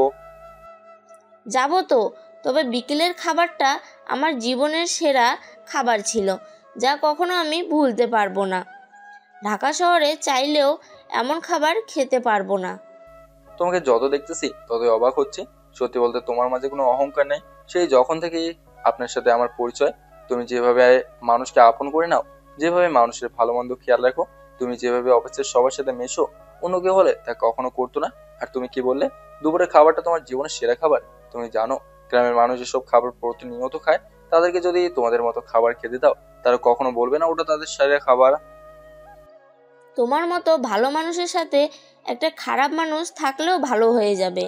আসলে অনেকে ভাবে আমার বাবার টাকা পয়সা ধন সম্পদ আছে বলে এরা নিশ্চয় বদমেজাজি কিংবা অহংকারী। সত্য বলতে আমার বাবা গরিব ঘরের কৃষকের ছেলে ছিল, তাই তিনি আমাদের ভাই বোনকে সেইভাবে গড়ে তুলেছেন।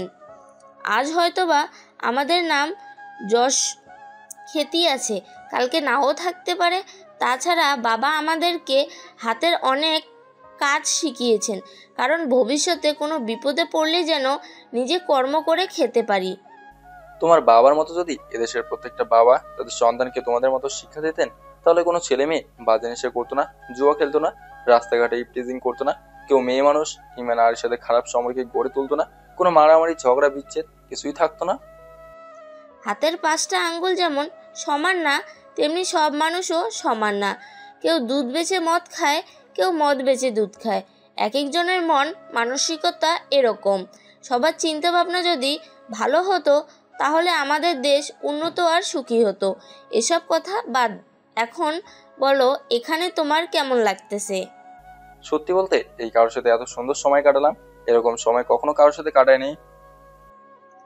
সত্যি বলতে তোমার সাথে আমারও এটা কাটানো সেরা সময় ছিল।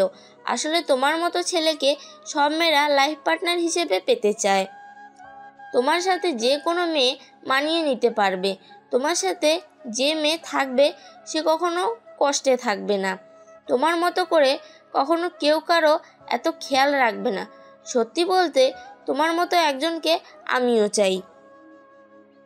এখানে হাসার মতো কি এমন কথা বললাম যার কারণে তুমি হাসতেছো?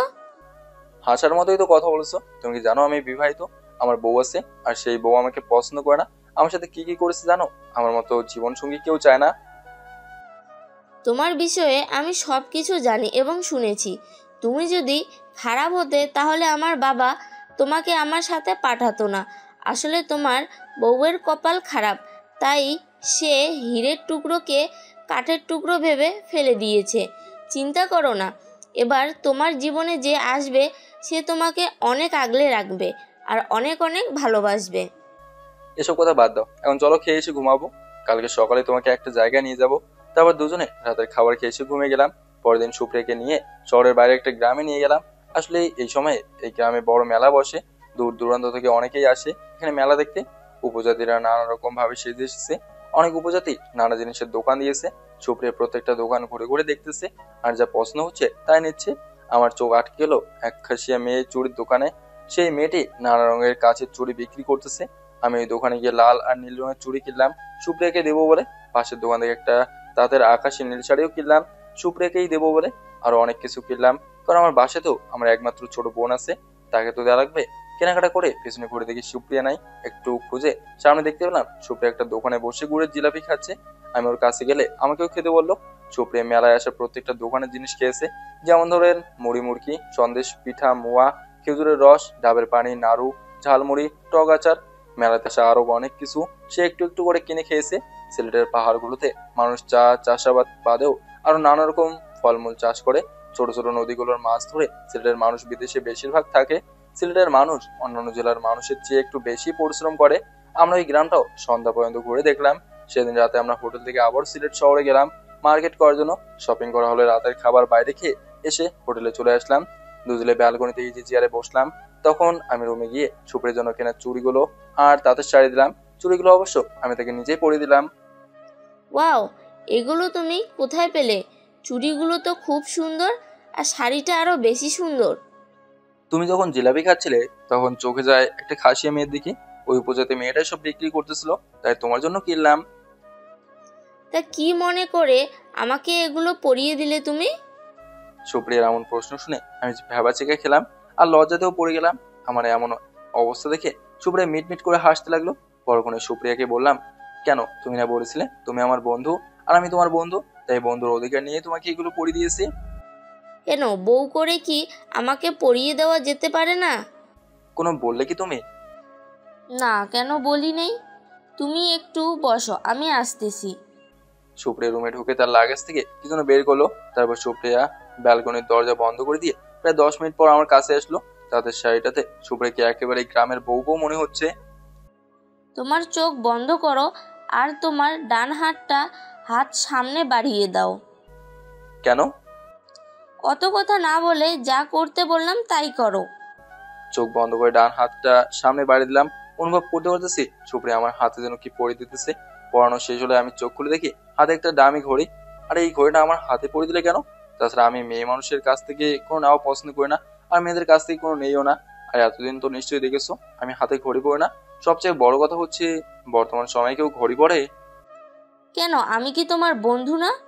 তোমার দেওয়া চুড়ি শাড়ি আমি নিয়ে পড়তে পারলে তুমি কেন আমার দেওয়া ঘড়ি নিবে না? জানি তুমি হাতে ঘড়ি পরো না, এটাও জানি বর্তমানে সময় তেমন কেউ ঘড়ি পরে না, কিন্তু আমি যে এটা অনেক আশা করে তোমার জন্য কিনেছি। প্লিজ ফিরিয়ে দিও না আমাকে। আচ্ছা বাবা, নিলাম। এবার খুশি তো তুমি? খুশি তো তখন হব যখন সব সময় আমার দেওয়া এই ঘড়িটা পরে থাকবে, আর এই ঘড়ি যতক্ষণ তোমার হাতে থাকবে মনে করবে আমি তোমার সাথে সাথে আছি। আচ্ছা তাই হবে। আমার বন্ধুর দেওয়া উপহার আমি সবসময় আগলে রাখবো আর পরবো। হয়েছে? এবার বলো, আজকে যে শাড়ি পরলে তুমি? যে আমার জন্য এত সুন্দর শাড়ি আনলো তাকে যদি সবার আগে পরে না দেখাই তাহলে কেমন দেখায় না? আমি চাইছি তোমাকে শুধু এই শাড়ি পরে দেখাবো, বুঝলে? আচ্ছা, আমার প্রতি এত কেয়ার করো কেন? আমার উপর এত অধিকার খাটাও কেন? তোমাকে যে কতটা ভালোবাসি তা যদি জানতে তাহলে এই কথা বলতে না। না, মানে একজন বন্ধুর উপর আর একজন বন্ধুর অধিকার থাকে, আর তোমাকে কেয়ার করব না তো কাকে করব? এখানে আর কে আছে বলো? তোমার মতো যদি একজন জীবনসাথী পেতাম তাহলে আজ আমার এমন দশা হতো না। আমার জীবনে আমি ভালোবেসে বিয়ে করে ফেসে গেছি। তোমার জীবনে অনেক আগে এসেছিলাম আমি, সামান্য ভুলের জন্য তোমাকে আপন করে পাইনি। এবার আর তোমাকে ছাড়ছি না। আমিও ভালোবেসে ফেসে গেছি কলিজা। সবসময় বিড়বিড় করে কি বলো বুঝি না। এখন চলো ঘুমাবো, অনেক রাত হয়েছে। তারপর দুজনে ঘুমাতে গেলাম। আমি আর সুপ্রিয়া সিলেটে আর 4 দিন ছিলাম। দুজনে একসাথে অনেক জায়গা ঘুরেছি। সিলেটে শাহজালাল, মাজার, জাফলং, বাংলাদেশ ভারত বাজার, বাংলাদেশের শেষ সীমানা, নানা রকম উপজাতির আচার অনুষ্ঠান দেখেছি, ইত্যাদি জায়গা ঘুরেছি আর মানুষ সম্পর্কে জেনেছি। এই কয়েকদিনে সুপ্রিয়ার সাথে আমার বন্ধুত্বের সম্পর্কটা আরো মজবুত হয়ে গেছে। একে অপরের প্রতি এখন অনেক বেশি বিশ্বাস করি। সুপ্রিয়ার সাথে জীবনের সেরা সময় সিলেটে কাটালাম। তারপর আমরা আবারও ঢাকা ব্যাক করলাম। বাসায় এসে তৃপ্তি, তৃপ্তি কোথায় তুই? দেখ আমি এসে গেছি, আর তোর জন্য কত কে নিয়ে এসেছি। আমার ডাক শুনে তৃপ্তি তার রুম থেকে মনমরা হয়ে বের হলো। কোনো কথা বলতেছে না, শুধু ড্যাব ড্যাব করে আমার দিকে তাকিয়েছে। এই বোন, কি হয়েছে তোর? কথা বলতেছিস না কেন? কোনো কি সমস্যা হয়েছে তোর? বল না, চুপ করে আছিস কেন? কোথা থেকে জানি মৌর এসে আমাকে বলতে লাগলো, ভাইয়া, গত পরশুদিন চাঁদ ভাবির মা আর বোন এসে তৃপ্তিকে অনেক অপমান করে আর চাঁদ ভাবির বিয়ের কার্ড দিয়ে যায়। কি বলেছে একটু আমাকে বলবে? সেদিন আমি আর তৃপ্তি বসে টিভি দেখছিলাম, তখন চাঁদ ভাবির মা আর বোন বাসাতে আসে 3 দিন পিছনে। মা, আপনি হঠাৎ আমাদের বাসাতে কি মনে করে? আসুন না, ভিতরে এসে বসুন। আমি এখানে বসতে আসি নাই, আর কোথাও বা বসবো আমি? এসব সোফাতে আমার কাজের লোকও বসে না। এই যে ধরো, তোমার ভাইয়াকে দিও। এটা কিসের কার্ড? এটা চাঁদের বিয়ের কার্ড, নিজে খুলে দেখ। আর যার সাথে বিয়ে হচ্ছে সেই ছেলে তোমার ভাইয়ের চেয়ে 1000 গুণ ভালো আর ধনী। এসব কি বলেন আপনি? ভাবি এই বিয়ে করতে পারে না, আর ভাবি তো এখন ভাইয়াকে আগের চেয়েও বেশি ভালোবাসে, তা আমি জানি। আর একজন অন্তঃসত্ত্বা মেয়েকে কি করে বিয়ে দিতে চান আপনি? তুমি ভুল জানো, চাঁদ নিজে এই বিয়েতে মত দিয়েছে, আর চাঁদ নিজের ছেলে পছন্দ করেছে। তোমার ভাইয়ের বাচ্চাটা হলে তার 1 সপ্তাহ পরেই বিয়ে, বুঝলি? না জানি কতদিন ভালো কিছু খেতে পারিস না। চাঁদের বিয়েতে যে 2 ভাই বোন খেয়ে আসিস, তোর মা বেঁচে থাকলে তাকেও যেতে বলতাম। মাম্মি, এখানে সময় নষ্ট করো না তো। এখানে থাকতে ইচ্ছে করছে না আমার, আর একটু থাকলে বমি করে ফেলবো। চাঁদ যে কেমন করেছিল এতদিন বুঝতে পারতেছি না। আমার তো ইচ্ছা করতেছে গান ছত্রাক করে যায় এদেরকে। না জানি কেমন করে দিন পার করতেছে এরা। শুনলাম বাড়িটা নাকি বন্ধক করে রাখছে। এবার তো তোদেরকে রাস্তায় থাকতে হবে ভিখারির মতো। বর্তমান এইসব কথা সেদিন বলে যায় ভাইয়া। সেদিন খুব কান্না করেছিল তৃপ্তি। এই সামান্য কথা শুনে মনমরা হয়েছিস তুই? তোর চেয়েও 1000 গুণ বেশি কথা শুনেছি আমি। আর আমি এখন নিজেই চাঁদকে চাই না।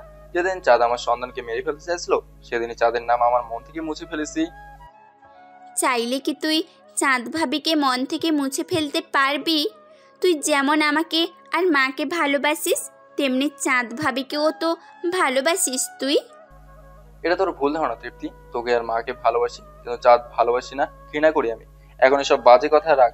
দেখ, তোর জন্য সিলেট থেকে কত কিছু নিয়ে এসেছি। তৃপ্তি আমার কথা শুনে ওর জন্য নিয়ে আসা সবকিছু ব্যাগ থেকে বের করে নিল। সবকিছু নাকি তৃপ্তির পছন্দ হয়েছে। সব জিনিস পেয়ে তৃপ্তি খুশি হলো। 2 দিন বাসাতে ছিলাম। তৃপ্তি আর সিয়াম সাহেবকে সময় দিয়েছি।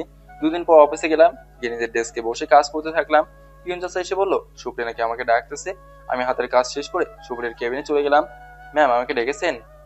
এই কি বললে তুমি আমাকে? আমি তোমার কোন কালের ম্যাম? আপনি তো আমার অফিসের বস। ঠিকই তো বলেছি। সবার ম্যাম হলেও তোমার বন্ধু আমি, আর তুমি আমাকে আমার নাম ধরে ডাকবে, তা আগেই বলেছি। ম্যাম, এটা তো অফিস, এখানে তো অফিসের নিয়ম মেনে চলা লাগবে। সবাই তো নিয়ম মানলেও তোমাকে কোনো নিয়ম মানা লাগবে না। তুমি অফিসেও আমার নাম ধরে ডাকবে, বুঝলে? তা হয় না, সবার মতো আমিও তো এই অফিসে চাকরি করি, তাহলে আমার জন্য কেন নিয়ম আলাদা হবে? সবাই আর তুমি এক হলে নাকি? আর আমি কি তোমার বন্ধু না? এখন যদি আর একবার ম্যাম বলেছো তো তোমার মাথা ফাটিয়ে দিব। টেবিলের উপর রাখা কাচের মতো পাথরটা হাতে নিয়ে, আচ্ছা ঠিক আছে, নাম ধরে ডাকবো। এখন বলো কেন ডেকেছো? তোমার চোখ কি বাসার আলমারিতে তুলে রেখেছো? চোখে কি দেখতে পাও না?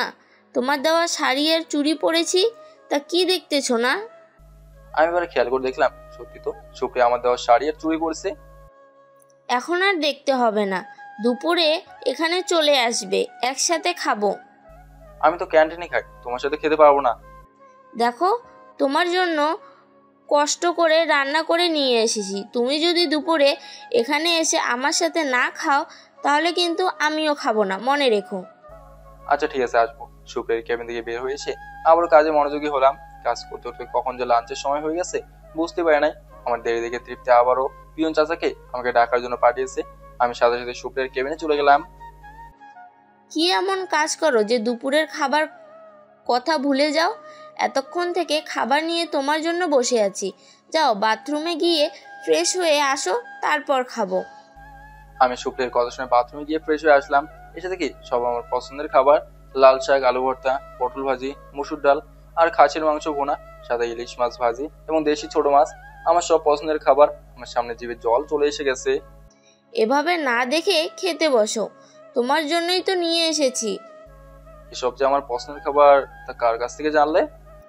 তুমি আমার মনের মানুষ, তোমার কি পছন্দ কি অপছন্দ তা আমি কি জানবো না? বন্ধু হয়ে বন্ধু এসব দিক জানবো না তো কি জানবো? কিসের বন্ধু হলাম যে এইসব সামান্য বিষয় জানবো না? আমি ওর কোনো কথা না বলে খেতে বসলাম। সত্যি খাবারটা সুপ্রিয়া অনেক সুন্দর করে রান্না করছে। আমার মায়ের হাতের রান্নার পর আজ এত সুন্দর খাবার খেলাম। সুপ্রিয়া যে এত সুন্দর রান্না জানে তা জানতাম না। খাবারগুলো খুবই সুস্বাদু হয়েছে। আমি খাচ্ছি আর সুপ্রিয়া আর চোখে আমার দিকে তাকাচ্ছে। এভাবে কি দেখো তুমি? মনে হচ্ছে আজ অনেক দিন পর তৃপ্তি সহকারে খাচ্ছ। সত্যি বলতে মায়ের হাতের রান্নার পর আজ এইরকম সুস্বাদু খাবার খেলাম। সত্যি বলতে অসাধারণ হয়েছে তোমার রান্নাটা। পাম্প দিচ্ছ না তো আবার আমাকে? তোমাকে মিথ্যে বলতে যাবো কেন? তাছাড়া তুমিও তো খাচ্ছ। খাওয়া শেষ করে আমার ডেস্কে বসে আবার কাজ করতে থাকলাম। এভাবে প্রতিদিন অফিসে যাই আর সন্ধ্যার পর শায়দ শিয়ামের সাথে জমি আড্ডা দেয়। সুপ্রিয়া এখন তার বাবার বদলে প্রতিদিন অফিসে আসে। তার বাবা অসুস্থ। সুপ্রিয়া প্রতিদিন দুপুরের খাবার আমার জন্য নিয়ে আসে। সুপ্রিয়া এখন ঘরের বউয়ের মতো আমার কেয়ার করে। আমাকে বেশি কাজ করতেও দেয় না। মাঝে মাঝে আমাকে নিয়ে ঘুরতে যায়। কিন্তু সুপ্রিয়া আমার সাথে এসব কেন করতেছে তা বুঝতে পারতেছি না। তো একদিন অফিসে কাজ করতেছি, এমন সময় আমার ফোনে একটা কল আসলো। আমি রিসিভ করতেই, শামীম, তুমি যেখানে থাকো না কেন এই মুহূর্তে হাসপাতালে চলে যাও। চাঁদকে নিয়ে ওর মা হসপিটালে গেছে। চাঁদের ডেলিভারি পেন উঠেছে। যত দ্রুত সম্ভব তুমি যাও। এক্ষুনি যাচ্ছি। আমি ফোন কেটে দিয়ে তৃপ্তিকে ফোন করে বললাম হাসপাতালে আসার জন্য। তারপর অফিস থেকে বের হয়ে বাইক দ্রুত চালিয়ে হাসপাতালে চলে আসলাম। আমার আসতে অবশ্য ঘন্টাখানেক সময় লেগেছে। এসে থেকে চাঁদের মা বোন ওটির সামনে দাঁড়িয়ে আছে। আমি হাসপাতালে আসার কিছুক্ষণ পরেই ওটি থেকে বাচ্চার কান্নার আওয়াজ পেলাম। সাথে সাথে বললাম আলহামদুলিল্লাহ। একটু পর ডাক্তার বের হলো। আমি তার কাছে এগিয়ে গেলাম। ডাক্তার, আমার সন্তান কেমন আছে? আপনি তাহলে ওনার স্বামী? জি। আপনি বা কেমন স্বামী? সবাই আগে জিজ্ঞাসা করে আমার বউ কেমন আছে, আর আপনি জিজ্ঞেস করতেছেন আপনার বাচ্চা কেমন আছে। কেন ডাক্তার, কি হয়েছে? আপনার স্ত্রীকে যখন এখানে নিয়ে আসা হয়েছে তখন আপনার স্ত্রীর অবস্থা খুব খারাপ ছিল। মনে হয় অনেক দিন থেকে কি নিয়ে চিন্তিত, আর ঠিকমতো খাওয়া দাওয়া করতো না মনে হয়। আমরা যখন তাকে অপারেশন থিয়েটারে নিয়ে যাব তখন তার স্বামীকে আমরা খুঁজতেছিলাম। তখন পেশেন্টের মা এসে বলে তার স্বামী নাকি মারা গেছে, তার মেয়ে নাকি বিধবা, আর বর্তমানে তিনি নাকি মেয়ের অভিভাবক। তখন আমরা তাকে বলি তার মেয়ের দ্রুত অপারেশন করাতে হবে, তা না হলে মা এবং বাচ্চাকে বাঁচানো সম্ভব না। তখন তিনি বলেন আমার মেয়ের শরীরে যে কোনো কাটাছেঁড়ার দাগ না থাকে, আপনাকে অপারেশন করা লাগবে না, নর্মালভাবেই চেষ্টা করুন। এতে যদি বাচ্চা মারাও যায় আমাদের কোনো সমস্যা নেই। তখন আমি পেশেন্টকে জিজ্ঞেস করলে তিনি বলেন তার মা যা করতে বলেন আমি যেন তাই করি। প্রায় 2 ঘন্টা আমরা অপারেশন থিয়েটারে অনেক চেষ্টার পর বাচ্চা ডেলিভারি হলো। আমি বললাম এখানে আল্লাহ তার অলৌকিক শক্তি দেখিয়েছে, কারণ যেখানে আমরা আশা করেছিলাম বাচ্চা মারা যাবে সেখানে আল্লাহর রহমতে বাচ্চা সুস্থ সবল আছে। একটু পরে আপনার স্ত্রী সন্তানকে ওয়ার্ডে শিফট করা হবে। আমি ডাক্তার সাহেবের মুখে সব কথা শুনে অবাক হয়ে গেলাম। একজন মা এতটাও খারাপ হতে পারে? আমি তো জানি নিজের সন্তানের জন্য মাতার জীবন পর্যন্ত দিয়ে দেয়, আর চাঁদের মা কিনা ছি। কিন্তু এখানে তো চাঁদের বাবাকে দেখতেছি না। তাই আমি এরা চাঁদকে হাসপাতালে নিয়ে এসেছি আর চাঁদের বাবাকে সাথে নেয়নি। তাই তো এত দৌড়ি করে আমাকে ফোন করে জানালো। চাঁদের বাবা তাকে নিশ্চয়ই বাধা করে রাখছিল যেন আমাকে কোনো না জানায়। তিনি হয়তো বুঝতে পেরেছিলেন বলে আমাকে দ্রুত হাসপাতালে আসতে বলেন। তার মানে আমার সন্তান মরে গেল এটা জানাতো না। তাদের তো শুধু চাঁদকে প্রয়োজন, বাচ্চা না। এসব কথা ভাবতে ভাবতে পিছনে তাকিয়ে দেখি তৃপ্তি, মৌরি, শ্রাবণী হাসপাতালে চলে এসেছে। কিছুক্ষণ পর চাঁদকে সাধারণ ওয়ার্ডে দেওয়া হলো, যেখানে একসাথে অনেকগুলো ডেলিভারি রোগী এবং মেয়েলি রোগের অপারেশন করা রোগী আছে। সেখানে সবার সাথে চাঁদকে রাখা হলো। কিন্তু চিন্তার বিষয় হচ্ছে তারা চাঁদের জন্য কেবিন না নিয়ে এখানে কেন রাখলো? হতে পারে আমার সন্তানের জন্য তারা অর্থ ব্যয় করতে চায় না, কিংবা আমার সন্তান জীবিত হলে সাধারণ ওয়ার্ডে রাখলে যার বাচ্চা নাই সে চুরি করে নিয়ে যাবে, এটাই হয়তো চেয়েছিল। আমি আর এক মুহূর্ত দেরি না করে ভিতরে ঢুকে চাঁদের বেডে গেলাম। এদিকে আমার বেবিকে টাওয়াল দিয়ে পেঁচিয়ে রেখেছেন, চাঁদের পাশে আছে। আমি কি শুধু আমার বেবিকে কোলে তুলে নিয়ে চলে এলাম। চাঁদ শুধু অবাক হয়ে আমার দিকে তাকিয়েছিল। বাইরে এসে তৃপ্তি আমার কাছ থেকে বেবিকে নিয়ে বললো তা নাকি গাড়িতে করে বাসে যাবে। আমাকে বাইকে তাদের পিছনে আসতে বললো। আমার কি বাচ্চা হয়েছে তা এখন জানি না। আমি বাসায় এসে ভিতরে দেখি তৃপ্তি বাচ্চাকে নিয়ে হেঁটে হেঁটে বেড়াচ্ছে রুমের মধ্যে। আমাকে দেখে তৃপ্তি বললো, ভাইয়া, তোর রাজকন্যা কিন্তু এক্কেবারে দেখতে মায়ের মতো হয়েছে। তার মানে আমার মেয়ে সন্তান হয়েছে, আলহামদুলিল্লাহ। দিন আমার বেবিকে একটু ভালো করে দেখি। এখন ঘুমিয়ে গেছে, তুই ওকে কোলে না নিয়ে ঘরে গিয়ে শুয়ে দিয়ে পাশে থাক। আর তোর রাজকন্যা কি নাম রাখা যায় ভাব, আমি ততক্ষণে ওর জন্য দুধ গরম করে আনি। আমি আমার বেবিকে আমার রুমে নিয়ে এসে শুয়ে দিয়ে ওর পাশে বসে ওকে দেখতে থাকলাম। আসলে আমার মায়ের মতো দেখতে হয়েছে। ঘুমিয়ে গেছে, মনে হয় এখনো হাসতেছে, একদম আমার মায়ের মতো। এখন বিষয় হচ্ছে ওর নাম কি রাখা যায়। অনেক ভেবে ওর নাম রাখলাম রাত্রি। আমার সময় রাত্রি কেঁদে উঠলো, আমি রাত্রিকে কোলে তুলে নিলাম যাতে সে কান্না না করে। তৃপ্তি, তোর কি হলো? দেখ না আমার মা কান্না করতেছে। এই ভাইয়া, এসে গেছিস? শোন, ও আমার মা, তোর না। বারে, আমার মা কেন হবে না? ও শুধু আমার মা আর তোর মেয়ে, বুঝলি? ওকে শুধু মা বলে আমি ডাকবো, তুই না, তুই অন্য কিছু বলে ডাকিস। তোর মা হলে আমারও মা, তুই তো ওর ফুপি, আমি ওর বাবা, তাহলে কে মা বলে ডাকবি বলতো? যা, আমার মাকে তোকেও মা বলে ডাকতে দিলাম, তুইও ডাকিস। তা আমার মায়ের নাম কি রাখলি? রাত্রি। অনেক সুন্দর নাম তো রাখলি। তুই কেমন বাবারে, তোর মেয়ে কাঁদতেছিল, তুই একটু থামাতেও পারলি না? ওর তো মনে হয় খুব ক্ষুধা লেগেছে, তাই তো কাঁদতেছিল। আমি কেমন করে চুপ করাবো বল? বেশি কথা না বলে বাজারে গিয়ে রাত্রি মার জন্য প্যাম্পাস, লোশন, সাবান, ডেটল, শ্যাম্পু, কিছু জামা কাপড় এবং খাওয়ার দুধ নিয়ে আসবি। আমি ততক্ষণে আমার মাকে খাইয়ে দিয়ে ঘুম পাড়িয়ে দেই। আমি তৃপ্তির কথা মতো বাজারে গিয়ে রাত্রি মামনের জন্য এক এক করে সবকিছু কিনলাম। আমার মেয়ের কোনো কিছু অপূর্ণতা রাখতে চায় না, তার সব আশা পূরণ করবো আমি। আমার মেয়েকে আদর্শ নারী হিসেবে গড়ে তুলতে চাই, যেখানে সে ধনী গরিব সবাইকে সমান চোখে দেখবে। রাত্রি মাস সবকিছু নিয়ে এসে দেখি বাসাতে শ্রাবণী, সিয়াম, মৌরি, শাহেদ এসেছে। সাথে দেখি ছোট বাচ্চার খেলনা আর কাপড় নিয়ে এসেছে। কে তোদের সব কি আনতে বললো? আমি তো সবকিছু নিয়ে আসলাম। প্রথম সন্তান হয়েছে তো তাই কিছু জানে না। কোনো নবজাতককে প্রথম দেখতে আসলে খালি হাতে আসা যায় না, বুঝলেন ভাইয়া? আমরা কি এমন নিয়ে এসেছি? আমরা আমাদের মেয়েকে এসব দিব না তো কাকে দিব শুনি? ভাইয়া, শুধু কি এইগুলো তোর মেয়ের জন্য এনেছে নাকি? গলায় দেখ, সোনার চেনটাও দিয়েছে তোর মেয়েকে। তুই খুব বেশি বুঝিস তৃপ্তি, আর খুব বেশি কথা বলিস। আমাদের 3 বন্ধুর মধ্যে শামীমের প্রথম সন্তান হয়েছে, তাই তো তার প্রতি আমাদের ভালোবাসাটাও বেশি। এই আমাদের মেয়েকে আমার কোলে দে, আসছি থেকে একবারও কোলে নেইনি। তৃপ্তি রাত্রিকে শাহেদের কোলে দিল। রাত্রি গলায় একটা চেন দেখতেছি, তেমন এই সোনার চেনটা ওরা নিয়ে এসেছে। এই তৃপ্তি, তুই চেনটা এখনো খুলে রাখিস না কেন? ছোট মানুষ এটা কি বহন করতে পারে? যখন বড় হবে তখন পরিয়ে দিস। ভাইয়া, মেয়ের নাম কি রাখলেন? রাত্রি। এক এক করে সবাই রাত্রিকে কোলে নিল। শেষে তখন শ্রাবণী করে নিল, তখন রাত্রি শ্রাবণীর গায়ে ইয়ে করে দিল। তাদেরকে সবাই হাসতে লাগলো। আমার মেয়ে আমার গায়ে ইয়ে করেছে, তাতে তো হাসার কি আছে? রাত্রি, মামনি কিন্তু একাই তোর না, আমাদেরও, বুঝলি? সারাদিন গোসল করোনায় দেখে তোমার গায়ে করে দিয়েছি।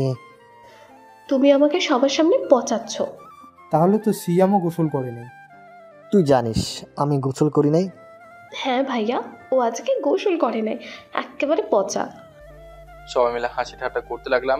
কিন্তু মজার বিষয় হলো, রাত্রি যার কোলেই যাক না কেন কান্না করতেছে না, যে কোলে নিতেছে তার কোলেই থাকতেছে। এমন সময় রাতের খাবার খাওয়ার জন্য সবাইকে ডাক দিল তৃপ্তি। তারপর সবাই ফ্রেশ হয়ে এসে খেতে বসলাম। সবাই খাচ্ছে কিন্তু আমি খেতে পারতেছি না। তখন সিয়াম আমাকে বলতেছে, কি রে, তুই না খেয়ে কি ভাবতেছিস? না, ভাবতেছিলাম আর কি, আমি যদি সকালে অফিসে যাই, দুপুরে যদি তৃপ্তি টিউশন করতে আর পড়াতে যায়, তাহলে দুপুর থেকে সন্ধ্যা পর্যন্ত রাত্রিকে কে দেখবে? সেটা নিয়ে আপনাকে ভাবতে হবে না, আমি তো আছি, কোনো সমস্যা হবে না। আমি কেন থাকবো না, আমিও আছি। ভাইয়া, তুই সকালে অফিসে গেলে তো আসিস 5টায়। আমি ভার্সিটিতে ভর্তি, টিউশনি পড়তে যাই দুপুরে, আর টিউশনি পড়াই বিকাল থেকে সন্ধে পর্যন্ত। সকাল থেকে দুপুর পর্যন্ত রাত্রির মা আমার কাছে থাকলো, দুপুর থেকে সন্ধ্যা পর্যন্ত মৌরি ভাবি আর শ্রাবণী ভাবির কাছে থাকলো। তুই যখন অফিস থেকে আসবি তখন তোর কাছে থাকবে। তৃপ্তি ঠিক বলেছে একদম। মাঝে মাঝে আমি আর সিয়াম না হয় দুপুরের দিকে তোর বাসায় এসে দেখব, কি বলিস সিয়াম? কথা ঠিক আছে, তবে মাঝে মাঝে কেন? প্রতিদিন তো দুপুরে খাবার খেতে বাসায় আসে। এখন যদি তোর বউ দুপুর থেকে আমার এখানে আসে, তাহলে তো দুপুরে এখানে খেতে আসতে হবে। আর এখানে তো খেতে আসলে রাত্রি মামুনিকে প্রতিদিন সময় দিতে পারবো। আমি ওদের কথা শুনে চিন্তামুক্ত হলাম। রাত্রির মা নেই তো কি হয়েছে, মায়ের মতো আরো 3টা মা তো পেয়ে গেলাম।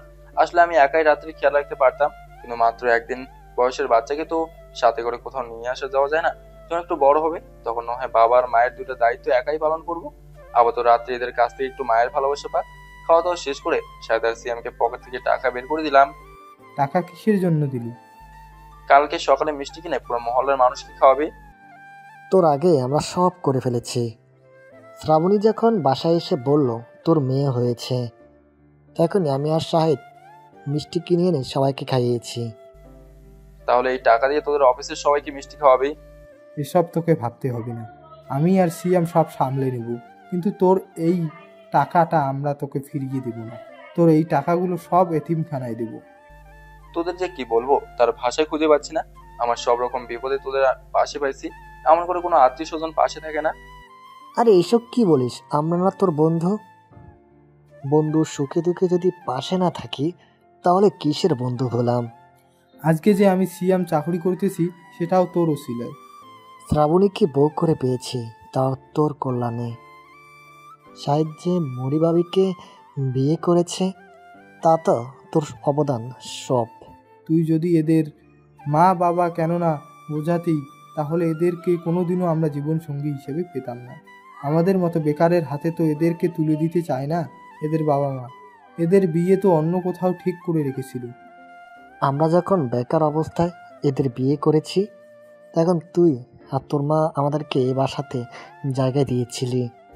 ওসব কথা কি বলাটা খুব জরুরি পাগল? তাহলে ওভাবে আমাদেরকে বলিস কেন? আর কখনো বলবো না। এই যে কানে ধরলাম, সরি। আমার কান ধরা দেখে সবাই খিলখিল করে হাসতে লাগলো। তারপর ওরা ওদের বাসায় চলে গেল। আমি রাত্রিকে নিয়ে আমার ঘরে চলে আসলাম। তৃতীয় আমার ঘরে এসে সব ব্যবস্থা করে দিল, যাতে করে আমরা রাত্রে কোনো অসুবিধা না হয়। রাত্রিকে একটা প্যাম্পাস করে দিল তৃপ্তি, যাতে পায়খানা প্রস্রাব করলে আমাকে কষ্ট করা না লাগে। দুধও রেখে গেল, যদি রাতে আমার মাটার ক্ষুদে লাগে।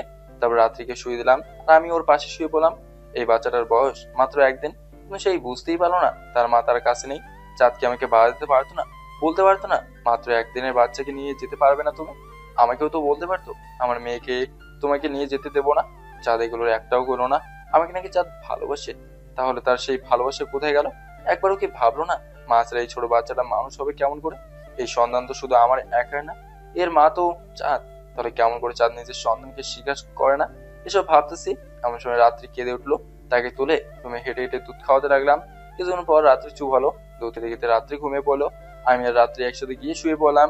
পরদিন ফজরের নামাজ পড়ে দেখি রাত্রি জেগে গেছে আর নিজের হাত পা ছড়িয়ে দিয়ে খেলা করতেছে।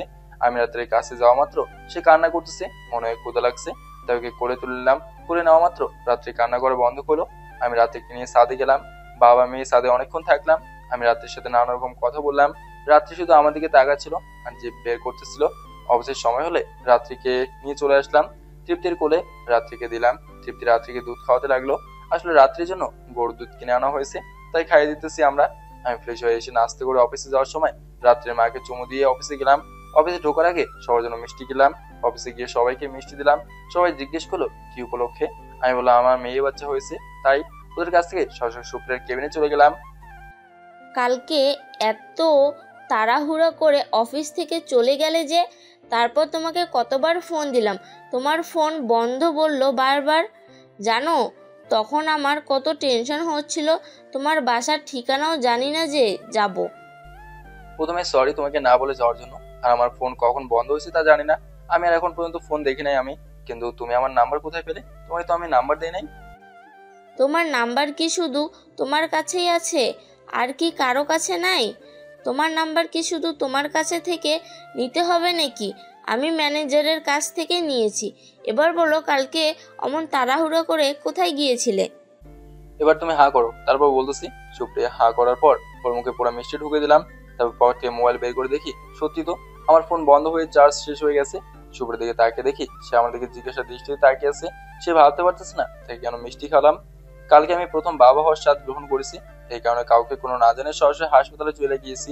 আর আমার সন্তান হওয়া উপলক্ষে অফিসে সবাইকে মিষ্টি মুখ করালাম। তবে তোমাকে নিজ হাতে খাওয়ালাম। এর আগে কখনো কোনো মেয়েকে নিজ হাতে খাইয়ে দিই নাই। কংগ্রেচুলেশন। তবে তোমার ওপর আমার এখন মন খারাপ হলো। তোমার সন্তান হয়েছে কালকে আর তুমি আমাকে জানাচ্ছ আজকে? আসলে প্রথমবার বাবা হয়েছি তো, তাই খুশিতে সব ভুলে গেছি। আর তোমাকে খুশির খবরটা আগে না জানানোর জন্য সরি। এভাবে বললে হবে না। তোমার বেবিকে দেখাতে তোমার বাসায় আমাকে নিয়ে যেতে হবে। সত্যি তুমি আমার বাসায় যাবে আমার বেবিকে দেখার জন্য? এখানে বিশ্বাস না করার কি আছে? তুমি কিন্তু এটা ভালো করেই জানো আমি একবার যা বলি তা কিন্তু আমি করি। আর আমি কি আমার বন্ধুর বাচ্চাকে দেখতে যেতে পারি না নাকি? অফিস ছুটির পর তাহলে আমার সাথে যেও। আচ্ছা ঠিক আছে, দুপুরে আমার কেবিনে আসতে ভুলে যেও না। আসবো, এখন যাই। শুভ্রের কেবিন থেকে বের হয়ে আমার ডেস্কে এসে কাজ করতে লাগলাম। কাজ করতে করতে কখন যে লাঞ্চের সময় হয়েছে টের পেলাম না। লাঞ্চের সময় শুভ্রের কেবিনে যেয়ে দুজনে দুপুরে খাবার একসাথে খেলাম। চলুন চাঁদের কি খবর শুনে আসি। আমি বাচ্চা নিয়ে আসার পর চাঁদের মা বোন চাঁদের কাছে যায়। এখন কেমন লাগতেছে তোর চাঁদ? কিছুই ভালো লাগতেছে না আপু। মনে হচ্ছে আমার কাছে কি যেন নাই। এখন কেন জানি খালি খালি লাগতেছে। এখন একটু সময় মনে হবে, কয়েকদিন গেলে সব ঠিক হয়ে যাবে। যাই হোক, তোর কষ্ট আজ থেকে দূর হলো। এতদিন তোকে অনেক কষ্ট সহ্য করতে হয়েছে। মা, এখন কেন জানি আরো বেশি কষ্ট লাগছে। কোনো কিছুই ভালোই লাগছে না। কেন হবে না? তোর বোন আমরা তোর পাশে আছি। তোর আর কোনো কষ্ট মনে হবে না এখন। মা তুই একটু ঘুমা, দেখবি তোর এতদিনের সব ক্লান্তি দূর হয়ে যাবে। এইভাবেই সেই দিনটা চলে যায়। কিন্তু সেদিন রাতে চাঁদ আর ঘুমাতে পারে না। পরের দিন সকালে 11টার সময় চাঁদের পাশের বেডের নতুন বাচ্চার মাগুলো বলতে লাগলো, অনেক কষ্টের পর আমার এই বাচ্চা যখন আমার গর্ভে আসে তখন এর বাবা একে মেরে ফেলতে চায়। তখন শ্বশুরবাড়ির সবাই আমাকে অত্যাচার করতে থাকে, আমাকে দিয়ে বাড়ির সব কাজ করিয়ে নিত। আমার স্বামী তো আমার কোনো খেয়ালই রাখতো না। যখন আমার গর্ভে এই সন্তানটা আসে, আমার গর্ভে যখন সন্তান আসে, আমার স্বামী তখন অন্য নারীর কাছে যাওয়া শুরু করে দেয়। আমি প্রেগনেন্ট অবস্থায় একজন পরপুরুষের সাথে কথা বলছিলাম। তখন আমার স্বামী আমাকে ছেড়ে দিতে চাইছিল। এখন অবশ্য আমার স্বামী আমাকে ভীষণ ভালোবাসে। তোমরা তো তাও মাতৃত্বের স্বাদ পাইছো, কিন্তু আমার বিয়ে হওয়ার 5 বছর হলো, আজও আমি মা হতে পারলাম না। এখন তো প্রতিদিন আমার শ্বশুর বাড়ির মানুষ আমাকে নানা রকম কথা শোনায়। আমার স্বামী তো আমাকে ছেড়ে দিয়েছে যখন আমি 6 মাসে অন্তঃসত্ত্বা। এখন বাচ্চা হওয়ার পর আমার স্বামী আবার আমাকে তার সংসারে যেতে বলে। আমার সন্তানকে তারা চায়, যদি আমি তার সংসারে না যাই, আমি আমার নারী ছেঁড়া ধনকে কেমন করে ওদেরকে দিয়ে এখানে পড়ে থাকবো? সবার কপালে কি সব ধরনের সুখ থাকে? আমার শ্বশুর শাশুড়ি আমাকে ভালোবাসলেও আমার স্বামী আমাকে ভালোবাসে না। তার এলাকার সব মানুষ বলে পুরুষ মানুষ 4-5টা মেয়ের সাথে সম্পর্ক করতে পারে, কিন্তু একটা মেয়ে দ্বিতীয় কোনো পুরুষের কাছে গেলে তাকে আর তার স্বামী সংসারে নেয় না। চাঁদ এনাদের মুখে এসব কথা শুনে অবাক হয়ে গেল। এনাদের স্বামীর চেয়ে শামীম 1000 গুণ ভালো। তার কত খেয়াল রাখতো, তার কত যত্ন নিত, তাকে কত ভালোবাসতো। তার শাশুড়ি আর ননদ তো তাকে কোনো কাজ করতে পর্যন্ত দেয় নাই। তার শাশুড়ি তো তাকে নিজের মেয়ের চেয়েও বেশি ভালোবাসতো। তারা কেউ তো কখনো চাঁদের সাথে কোনো খারাপ ব্যবহার বা আচরণ করে নাই। এসব ভাবতেছে এমন সময় চাঁদের মা বোন আবার চাঁদের কাছে আসলো। মাম্মি, আমি আমার সন্তানকে ছাড়া থাকতে পারবো না। তোমরা আমার সন্তানকে এনে দাও। আমি আর ঈশিতা এখন বাসায় যাব, তোর কথা পরে শুনবো। শোন, আর বাচ্চার কথা মুখে তুলবি না, তাহলে তোকে আর বিয়ে দিতে পারবো না। মামি, আর একবার যদি বিয়ের কথা বলেছ, আমার চেয়ে খারাপ কেউ হবে না। আমার স্বামী খারাপ হোক ভালো হোক, তার সাথেই আমি সংসার থাকবো। চাঁদ, এটা হসপিটাল, এখানে জোরে কথা বলিস না, সবাই শুনতেছি আর কেমন করে দেখতেছে। বিকেলে এসে তোর কথা শুনবো। এখন বাসায় গিয়ে তোর আব্বুকে পাঠিয়ে দিতেছি। চাঁদের আর কোনো কথা বলতে না দিয়ে ওরা বাসায় চলে গেল। চাঁদ আর ওর মা বোনের কথা আশেপাশে বেডের সবাই শুনেছে। তখন একটা বেডের মহিলা তার বাচ্চাকে নিয়ে চাঁদের কাছে আসে। কি হয়েছে বোন, তোমার বাচ্চাটা কই? আর তোমার কিসের বিয়ের কথা বললো ওনারা? আমার স্বামীর সাথে ভুল বোঝাবুঝি হলেও আমি আমার স্বামীকে ছাড়া একা থাকা শুরু করি, আর তার কারণে আমার মা বোন আবারও আমার বিয়ে দিতে চায়। এদিকে তখন আমি আবার প্রেগনেন্ট হই, তাই তখন তারা আমার বিয়ে দিতে পারে না। আমার বাচ্চা হলে তাকে ওর বাবার জন্মের পরপরই নিয়ে যায়। চাঁদের পাশের বেডের রোগীর সাথে আসা এক মহিলা চাঁদকে দেখে চিনতে পারে। তখন তিনি চাঁদের কাছে গিয়ে জিজ্ঞেস করে, আমার ভুল না হলে আপনি গায়িকা চাঁদ না? আরে আপনার স্বামী না আপনার উপর অত্যাচার করতো, যৌতুকের টাকার জন্য গায়ে হাত তুলতো, তার বাসার সব কাজ আপনাকে দিয়ে করিয়ে নিত। আপনার স্বামীরা নেশা করতো, অন্য মেয়ের সাথে সম্পর্ক ছিল, এইসব না? এখন থেকে প্রায় বছরখানেক আগে সাংবাদিককে বলেছিলেন।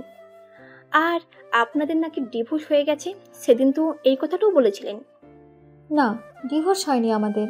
আর আমার স্বামী আমার গায়ে হাতও তোলে নেই, কোনো অত্যাচারও করে নেই, বাসার কাজ করেও নেয়নি। আমার স্বামী খারাপ না, আমার স্বামী আমার সাথে এসব কিছুই করে নাই। তাহলে মিডিয়াতে এসব কথা সেদিন বলেছিলেন কেন? সব মিথ্যে বলছিলাম, আসল ঘটনা হলো আপনি আপনার স্বামীর সাথে এসব ঠিক করেন নাই। আর আপনি যেভাবে বললেন তাতে মনে হয় না আপনার স্বামী অন্য কোনো মেয়ের সাথে সম্পর্ক করতে পারে। আপনি আপনার স্বামী সন্তানের উপর যেরকম অন্যায় অত্যাচার করছিলেন, তাতে করে মনে হয় না আপনাকে আপনার স্বামী মেনে নেবে। শোনো বোন, স্বামী যতই খারাপ হোক না কেন, স্বামীর পায়ের নিচে বেহস্ত। স্বামী যদি 1000টা মেয়ের সাথে সম্পর্ক করে, তাহলে এই সমাজ স্বামীকে কোনো দোষ দিবে না। আর একটা মেয়ে যদি একটা ছেলের সাথে বন্ধুত্ব করে, তাহলে এই সমাজ সেই মেয়েটাকে খারাপ হিসেবে আখ্যায়িত করে। আর বাঙালি ঘরের মুসলিম মেয়েদের একবারেই বিয়ে হয়। যদি স্বামী বেঁচে না থাকে আর সেই মেয়ে যদি চলতে অক্ষম হয়, তাহলে সে দ্বিতীয় বিয়ে করতে পারে। তোমার স্বামী যদি সত্যি কোনো ভুল করে থাকতো, তাহলে সেই সময় তোমার স্বামীকে ধরলো না কেন? এমন সময় চাঁদের বাবা চাঁদের বেডের কাছে এসে বলল, শামীমের অন্য কোনো মেয়ে নারীর সাথে কোনো সম্পর্ক ছিল না। চাঁদ মা, তুই যা জানিস সব ভুল জানিস, আর তোকে সব ভুল কথা বলা হয়েছে। কি বলতেছো বাবা তুমি এসব? যা বলতেছি সব সত্যি বলতেছি। তোর যদি বিশ্বাস না হয় তাহলে এই নে, মোবাইলে সব রেকর্ড করা আছে, শুনতে পারিস। যে লোকটা ভিডিও করেছিল সে চাঁদের মা বোনের বলা সব কথা শোনালো। সবকিছু শুনে চাঁদ নিজেকে আর নিজের কানকে বিশ্বাস করতে পারতেছে না, তাই বারবার রেকর্ডটা শুনতেছে আর কাঁদতেছে। বাবা, তুমি এসব আমাকে আগে কেন বলো নাই? তাহলে কি আচ্ছা আর এমন অবস্থা হতো আমার? ভয়ে বলতে পারি নাই। কিসের ভয়ে বাবা? এবার বুঝলি তো কেন বলতে পারি নাই। মামি এতটা খারাপ? সামান্য টাকার লোভে তোমার সাথে এমন ব্যবহার করেছে? আমাকে তো বলতো তোর বাবা আজ অফিসের কাজে এ দেশ কাল ও দেশ গেছে। যখন তোমাকে বাসাতে দেখে তোমার কাছে যেতে চাইতাম, তখন মামি বলতো তোর বাবা অনেক ক্লান্ত, এখন তোর সাথে কথা বলতে পারবে না। শুধু আমার কথা বলতেছিস কেন? তোরাও তো সুখের সংসার নষ্ট করে দিল। সব আমার দোষেই হয়েছে বাবা। আজ আমার কারণে আমি স্বামী সন্তান থেকে এত দূরে। একজন মা এতটা খারাপ হতে পারে? টাকাওয়ালা ছেলের কাছে কি মেয়েকে বিক্রি করে দিল সে সুখে থাকতো? আমার বোনকেও ধনী পরিবারের বিয়ে দিয়েছিলাম তার সুখের জন্য, কিন্তু সেই বাড়ির থেকে আমার বোনের লাশ এসেছে। হ্যাঁ, প্রত্যেকটা পিতামাতা চায় তাদের ছেলে মেয়েকে সুখে থাকুক, তাই বলে তার সুখের সংসারে ভেঙে দিয়ে তো আর সুখী করতে পারে না। এমন মাকে তো মেরে ফেলা উচিত। এমন মায়ের জন্য সমাজের ভালো মাগুলো আজ খারাপ। বাবা, আমার সন্তানকে আমার কাছে এনে দাও। আমি যে আমার সন্তানকে ছাড়া থাকতে পারছি না। ও যে আমার নারী ছাড়া ধন বাবা, আমার কলিজার টুকরা। আমি চাইলে তো তোর আর তোর সন্তানকে এনে দিতে পারি না। তোর সন্তানের কাছে তোকে যেতে হবে, তোকে তোর সন্তানকে নিয়ে যেতে হবে। আর চাইলে তো হসপিটাল থেকে যেতেও পারি না। তুই থাক, আমি ডাক্তারের সাথে কথা বলে আসি। তারপর চাঁদের বাবা ডাক্তারের সাথে কথা বলার জন্য যায়। ডাক্তার চাঁদের বাবাকে জানায় কমপক্ষে 1 সপ্তাহ চাঁদকে হাসপাতালে থাকতে হবে। তবে চাঁদের যেহেতু অপারেশন করা লাগে নাই, কোথাও ঘাও নাই, তাই 3-4 দিন পর সে যেতে পারবে। ডাক্তারের কাছে এইসব কথা শুনে এসে চাঁদকে বললে চাঁদ তা মানতে চায় না। পরে চাঁদের বাবা চাঁদকে বলে, কালকে তোকে এইখান থেকে নিয়ে যাওয়ার ব্যবস্থা করব। চাঁদকে বিশ্রাম করতে বলে। চাঁদের বাবা চাঁদের জন্য ওষুধ নিয়ে আসতে বাইরে যায়। চাঁদের বাবা চলে যাওয়ার পর চাঁদের বুক থেকে আপনা আপনি পড়তে থাকে। প্লিজ কেউ খারাপভাবে নেবেন না। আসলে 2 দিন থেকে চাঁদের সন্তান কিচ্ছু খাচ্ছে না, তাই তার বুক থেকে এসব পড়তে লাগলো। এদিকে দুপুরের খাবার খেয়ে নিজের ডেস্কে কাজ করতে লাগলাম আমি। তারপর ফোন চার্জ থেকে খুলে শাহেদকে ফোন দিয়ে মৌরের ফোন নাম্বার নিলাম। শাহেদের ফোন কেটে দিয়ে মৌরিকে ফোন দিলাম। আসসালামু আলাইকুম, কে বলতেছেন? ওয়ালাইকুম আসসালাম, আমি শামীম মুড়ি। হ্যাঁ ভাইয়া বলেন। রাত্রি কি কান্না করতেছে? না ভাইয়া, এই তো রাত্রি মামুনিকে খাইয়ে দিয়ে ঘুম পাড়িয়ে দিলাম। শ্রাবণী এখন ওর পাশে আছে ভাইয়া। যাক, টেনশন মুক্ত করলে তোমরা আমার। শোনো, সন্ধ্যার দিকে আমরা অফিসের বসের মেয়ে রাত্রির মাকে দেখতে যাবে, তাই তার জন্য তোমরা সব ব্যবস্থা করো। আমরা বুঝতে পেরেছি ভাইয়া, আপনাকে এসব নিয়ে টেনশন করা লাগবে না। আমি আর শ্রাবণী সব ব্যবস্থা করতেছি। আচ্ছা ঠিক আছে। ফোন রেখে কাজ করতে লাগলাম। হাতে তেমন কাজ না থাকায় এমনিতেই বসে আছি। এমন সময় দেখলাম সুপ্রিয়া ওর কেবিন থেকে বের হয়ে চলে গেল। আমি তো কিছুই বুঝতে পারলাম না, অফিস তো এখনো শেষ হয় নাই। তাহলে সুপ্রিয়া কোথায় গেল? দেখতে দেখতে অফিস টাইম শেষ হলো, এক এক করে সবাই বের হলো, কিন্তু সুপ্রিয়া আসলো না। অফিস ছুটি হলে আমি বাইরে বের হয়ে আসলাম। এখন যেহেতু সুপ্রিয়া নাই, তাই বাসা যাওয়া ঠিক হবে না। যখন বাইকে উঠতে যাবো, সেই সময় পিয়ন চাচা এসে বললো ম্যাম না আসা পর্যন্ত যেন আমি অপেক্ষা করি। প্রায় ঘন্টাখানেক পর সুপ্রিয়া আসলো, এসে আমার বাইকে উঠলো আর তার গাড়ির ড্রাইভারকে আমাদের পিছনে পিছনে আসতে বললো। আমি সুপ্রিয়াকে নিয়ে সোজা বাসায় চলে আসলাম। এসে দেখি রাত্রিমা তৃপ্তির কোলে। তৃপ্তি, রাত্রিমাকে নিয়ে এদিকে আয়। ভাইয়া, তাহলে ইনি তোর অফিসের বসের মেয়ে? দে রাত্রিকে আমার কোলে দে। না, দিব না। তোমার গা ঘেমে একাকার হয়ে গেছে, যাও আগে ফ্রেশ হয়ে আসো। আমাকেও তাহলে দিবে না? না, আপনিও আমার সাথে এসে আমার রুমে গিয়ে ফ্রেশ হয়ে নিন। তারপর আমার রুমে গিয়ে আমি ফ্রেশ হলাম, আর সুপ্রিয়া তৃপ্তির রুমে গিয়ে ফ্রেশ হলো। তৃপ্তির রাত্রিকে আমার কোলে না দিয়ে সুপ্রিয়ার কোলে দিল। সুপ্রিয়া নিজের মায়ের মতো করে বুকে জড়িয়ে নিয়ে রাত্রির কপালে একটা চুমু খেলো। তারপর রাত্রিকে নিয়ে সোফায় গিয়ে বসে ফোন বের করে কাকে যেন ফোন দিল। একটু পর সুপ্রিয়ার গাড়ির ড্রাইভার অনেকগুলো খেলনার পুতুল দুহাত ভর্তি আসলো। তারপর পকেট থেকে কি যেন বের করে সুপ্রিয়া হাতে দিল। সুপ্রিয়া, এসবের কি দরকার ছিল? আর রাত্রি এখনো ছোট, এসব দিয়ে এখন কি করবে? বড় হলে বুঝি এসব জিনিস নিয়ে খেলে? বন্ধুর মেয়ের জন্য তো সামান্য পুতুলের খেলনা এনেছি, তাতে কি হয়েছে? নাও তো ধরো, ওকে। আমি রাত্রিকে কোলে নেওয়া মাত্র রাত্রি দাঁতবিহীন মুখ দিয়ে হাসতে লাগলো। আমি রাত্রিকে কোলে নিয়ে ওর গালে মুখে চুমু দিয়ে বুকের সাথে জড়িত হলাম। বুক থেকে আবার সামনে এনে একটু রাত্রির দিকে মুখ করে আমিও হাসতে লাগলাম। এমন সময় সুপ্রিয়া চিকন সোনার চেন রাত্রির গলায় পরিয়ে দিল। তার মানে এই চেনের জন্য সুপ্রিয়া অফিস থেকে বের হয়ে গেছিল, আর এইটা তাহলে ওর ড্রাইভার ওকে দিল। আর চেনটাতে খুব ছোট্ট করে S+S লেখা। তুমি আবার ওকে চেন পরিয়ে দিতে গেলে কেন? আর চেনটা দেখে তো মনে হচ্ছে খুব দামি। আমি কি তোমার পর নাকি? নাকি তোমার মেয়ে আমার মেয়ে না? এই চেনটার মূল্য মাত্র 36,000 টাকা। এই রাজকন্যার গলায় এটাও খুব কম দামি মনে হচ্ছে। আমি আমার বন্ধুর মেয়েকে না আমার মেয়েকে এসব দিয়েছি? সুপ্রিয়া এমন কথা শুনে মৌরি, শ্রাবণী এবং তৃপ্তি আমাদেরকে হা করে তাকিয়েছে।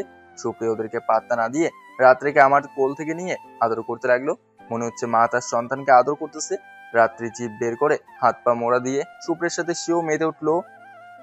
ভাইয়া, এইভাবে কি তোমরা রাত্রিমাকে নিয়ে থাকবে না খেতে আসবে? তোমার মেহমানকে খেতে আসতে বলো। সুপ্রিয়া চলো খাবে। তুমি যাও, আমি যাচ্ছি। তারপর আমরা সবাই খেতে লাগলাম। সুপ্রিয়া অবশ্য রাত্রিকে কোলে নিয়ে খেলো। সবার খাওয়া শেষ হলে রাত্রিকে কেঁদে উঠলো। তখন তৃপ্তি রাত্রিকে দুধ খাওয়ার জন্য নিতে চাইলো। সুপ্রিয়া তাকে না দিয়ে উল্টো তার কাছ থেকে দুধ নিয়ে আলতো করে রাত্রিকে খাওয়াতে লাগলো। এমন করে রাত্রিকে খাওয়াচ্ছে একটা মা যেন তার সন্তানকে খাওয়ায়। শামীম, তুমি তো অফিসে থাকো, তাহলে তোমার মেয়েকে কে দেখে? আমি মৌরি ভাবি এবং শ্রাবণী ভাবি দেখি। শামীম, তোমার মেয়ের দায়িত্ব আমি নিতে চাই। মানে কি বলো তুমি? সবাই সুপ্রিয়া এমন কথা শুনে সুপ্রিয়ার দিকে তাকালো। এমন করে তাকানোর কি আছে? আমি শুধু এদের মতো করে তোমার মেয়ের দায়িত্ব নিতে চাই। তা কেমন করে হয়? আপনি থাকেন কোথায় আর আমি থাকি কোথায়? তাহলে আপনি কেমন করে রাত্রিমার দায়িত্ব নেবেন? আর তাছাড়া কয়েক মাস গেলে আমার মেয়েকে আমি নিজেই দেখাশোনা করতে পারবো। আর তাছাড়া আপাতত রাত্রিকে দেখার জন্য এরা তিনজন তো আছে। আমি যদি তোমার বাসাতে থেকে তোমার মেয়ের দায়িত্ব নেই? এটা হয় না সুপ্রিয়া। তুমি একটা অবিবাহিত মেয়ে হয়ে আমার বাসাতে কি পরিচয় থাকবে? আর মহল্লার মানুষ বা কি বলবে? তুমি প্লিজ এসব কথা বলো না। পারলে প্রতিদিন আমার মেয়েকে দেখি যেও। তবুও যদি এসব হবে না সুপ্রিয়া। যদি আমার মেয়েকে দেখার কেউ না থাকতো তাহলে একটা ব্যাপার ছিল। পারলে সময় করে এসে রাত্রিকে একটু সময় দিও। ধন্যবাদ শামীম। আর এমন কিউটের ডিব্বাকে ছেড়ে কেউ থাকতে পারবে না। আর শোনো, কালকে যেহেতু অফিস ছুটি, সেহেতু কালকে আমি দুপুরে এসে রাত পর্যন্ত এখানে বসে থাকবো। তোমার ইচ্ছে, যখন খুশি আসতে পারো তুমি। তারপর সুপ্রিয়া রাত্রিকে আমার কোলে দিয়ে চলে গেল। তখন তৃপ্তি, শ্রাবণী, মৌরি আমার দিকে সন্দেহের দৃষ্টিতে তাকালো। আমি ওদের এভাবে তাকানো দেখে কিছুই বুঝতে পারলাম না। তখন তৃপ্তি আমাকে বলতে লাগলো, ভাইয়া, মেয়েটা দেখতে তো অনেক সুন্দর রে। তা মেয়েটা আমাদের বাসায় থাকলে সমস্যা কি? এমনিতেই উপরের তলায় অনেকগুলো রুম তো আছেই। দেখ, ওরা অনেক বড় লোক, আমাদের বাসায় থাকতে পারবে না। রুম ফাঁকা থাক আর ভরা থাক, তাতে কি হয়েছে? ভাইয়া, মেয়েটাকে দেখে তো অহংকারী কিংবা বড়লোকি কোনো ভাব দেখলাম না। আর তাছাড়া মেয়েটা রাত্রিকে নিয়ে কত খুশি ছিল, দেখেছিস? আচ্ছা ভাইয়া, মেয়েটা তোকে তুমি করে, তুই মেয়েটাকে তুমি করে বললি, ব্যাপার কি? আরে ওরা আমার দুজন বন্ধু, আর সুপ্রিয়া আমার সাথে নিজেই বন্ধুত্ব করছে। শুধুই কি বন্ধুত্ব, নাকি অন্য কিছু আছে? আরে অন্য কিছু কি থাকবে, আমরা শুধুই বন্ধু। যেভাবে তোর মেয়েকে নিজের মেয়ের মতো করে আদর করলো, খাওয়ালো, আর তোর মেয়ে তার কাছ থেকে কারোর কাছে আসতেই চাইলো না, আবার তোর সাথে এমন করে কথা বলতেছে, মনে তো হয় না শুধু বন্ধুত্ব। অফিসে এত লোক থাকতে তোর সাথে বন্ধুত্ব করতে গেল কেন শুনি? আবার সে সহ সিলেট থেকে ঘুরে এলি। তুই একটু বেশি বুঝিস। সুপ্রিয়ার সাথে আমার অন্য কোনো সম্পর্ক নাই। নাই তো কি হয়েছে, এখন থেকে সেই সম্পর্কটা করবি। তাহলে তোর মেয়ে একটা মা পাবে, আর তুই তোর জীবন সঙ্গী পাবি। ওনার ব্যবহার আর ওনাকে দেখে বোঝা গেল তোকে খুব ভালোবাসে। তুই আবারও নতুন করে শুরু কর ভাইয়া। এসব কথা এখন থাক, পরেও বলা যাবে। সত্যি বলতে আমার জীবনের সাথে আর কাউকে জড়াতে চাই না, আর আমার মেয়েকে নিয়ে বাকি জীবন পার করতে চাই। তৃপ্তি, তুই সত্যি একটু বেশি বুঝিস। এসব কথা কেউ এভাবে বলে? আর একটা অবিবাহিত মেয়ে কি কখনো তোর ভাইকে বিয়ে করতে রাজি হবে? হতে পারে বন্ধুত্বের খাতিরে এসব করেছে তোর ভাইয়ের সাথে। কেন, তোর কোনো সমস্যা রাত্রি মামনিকে নিয়ে? তোর যদি কোনো সমস্যা থাকে বলতে পারিস, প্রয়োজন হলে রাত্রি মামনি আমাদের কাছে থাকবে, আমরা দেখাশোনা করব। আরে তোমরা ভুল বুঝতেছো। কেন আমি এইভাবে বলতে চাইনি? আমি আমার ভাইকে সুখী দেখতে চাই, রাত্রি যেন কখনো মায়ের অভাব না পায়।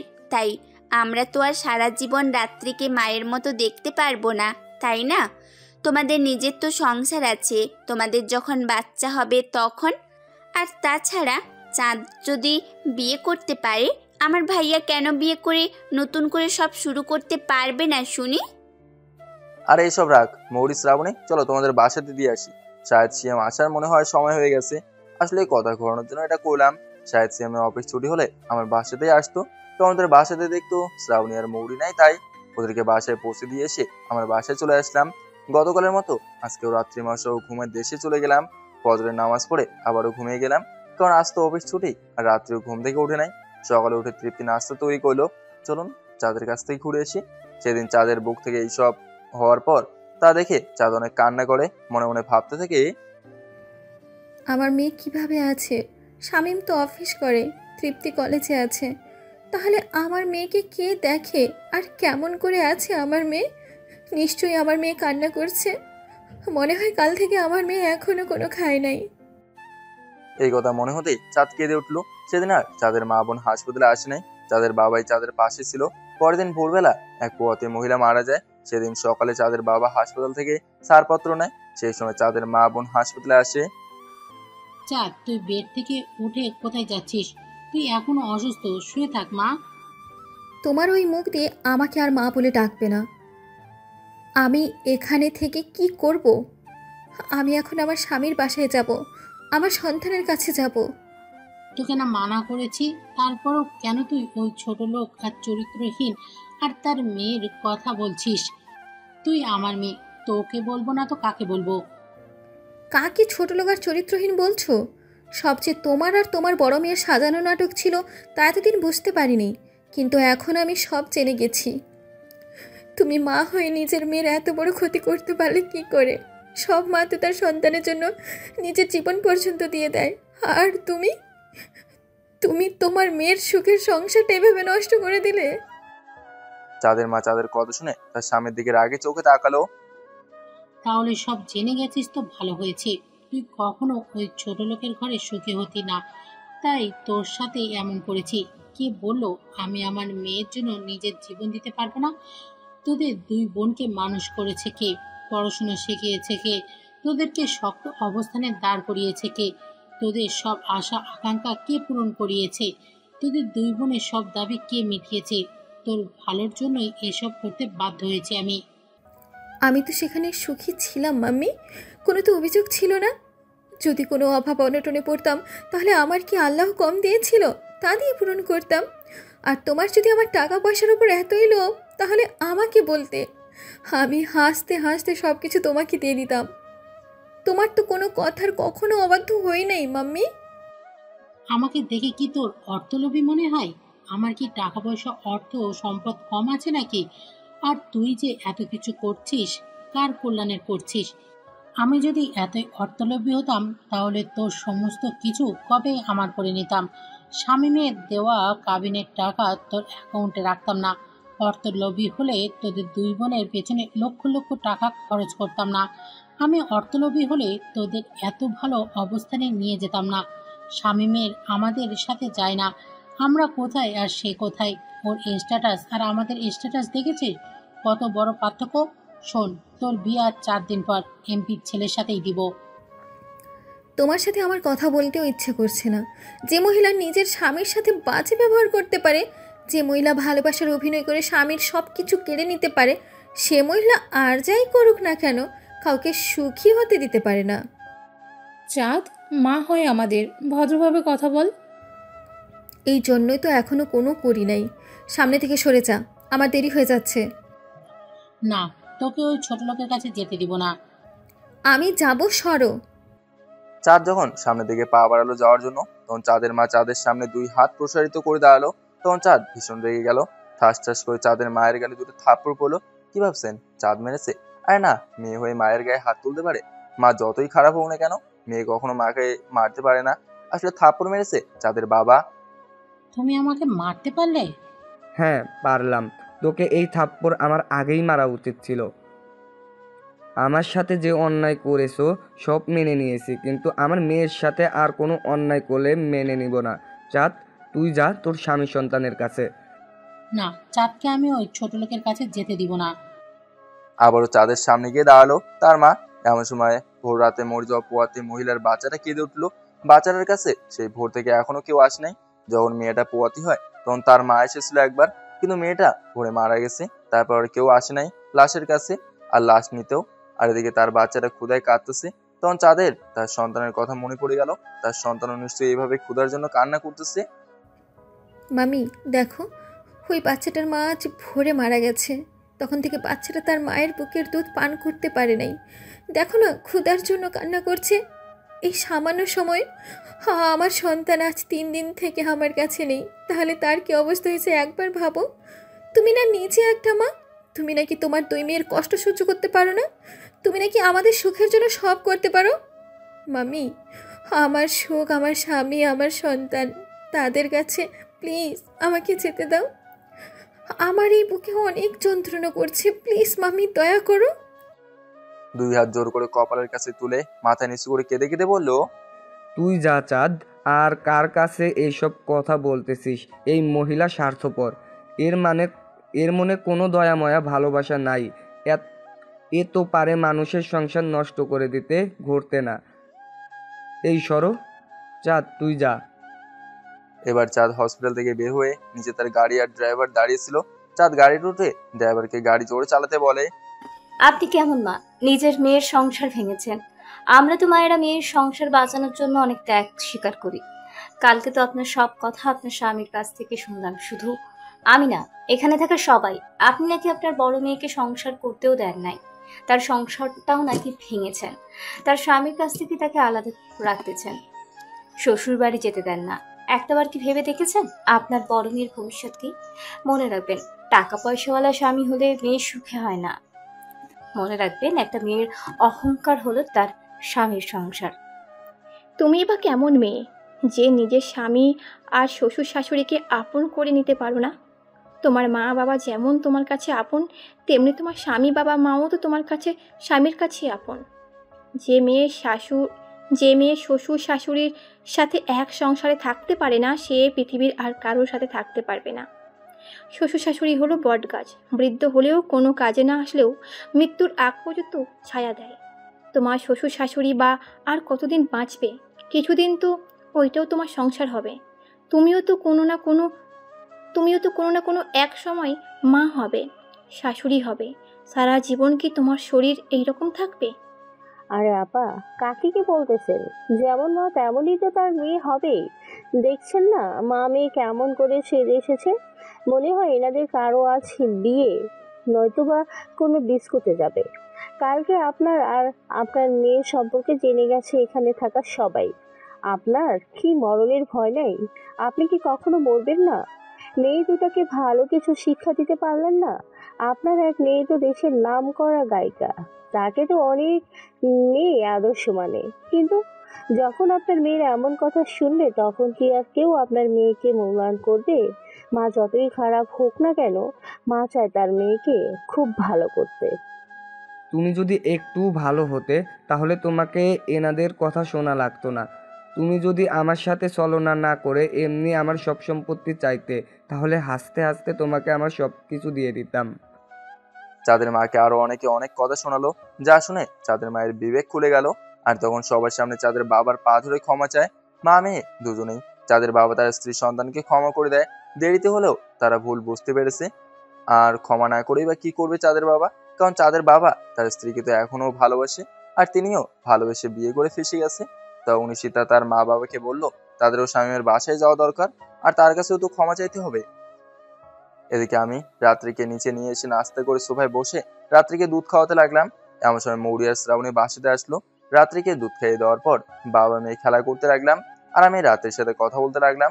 রাত্রি তো আর কথা বলে না, আমি নিজেই বলতেছি, আর মাঝে মাঝে আমার লক্ষ্মী মাটাকে কাতুকুতু দিতেছি। এমন সময় বাসায় কে যেন কলিং বেল বাজালো। মৌরি গিয়ে দরজা খুলে দিল। দরজা খুলে দেওয়া মাত্র চাঁদ কোথা থেকে যেন এসে বাসায় ঢুকলো। চাঁদকে চেনাই যাচ্ছে না, উস্কো খুস্কো হয়ে আছে, পুরো এলোমেলো হয়ে গেছে, দেখতে একেবারে পাগলিদের মতো লাগতেছে। চোখ লাল হয়ে গেছে, সাথে ফুলে আছে, মনে হয় খুব কান্না করছে। চোখের নিচে কালো দাগ পড়ে গেছে। মনে হয় না চাঁদ রাতে ঘুমায়, আর আগের মতো অতটা মোটা নাই, চিকন হয়ে গেছে এই কয়েকদিনে। এখানে কি চাই আপনার?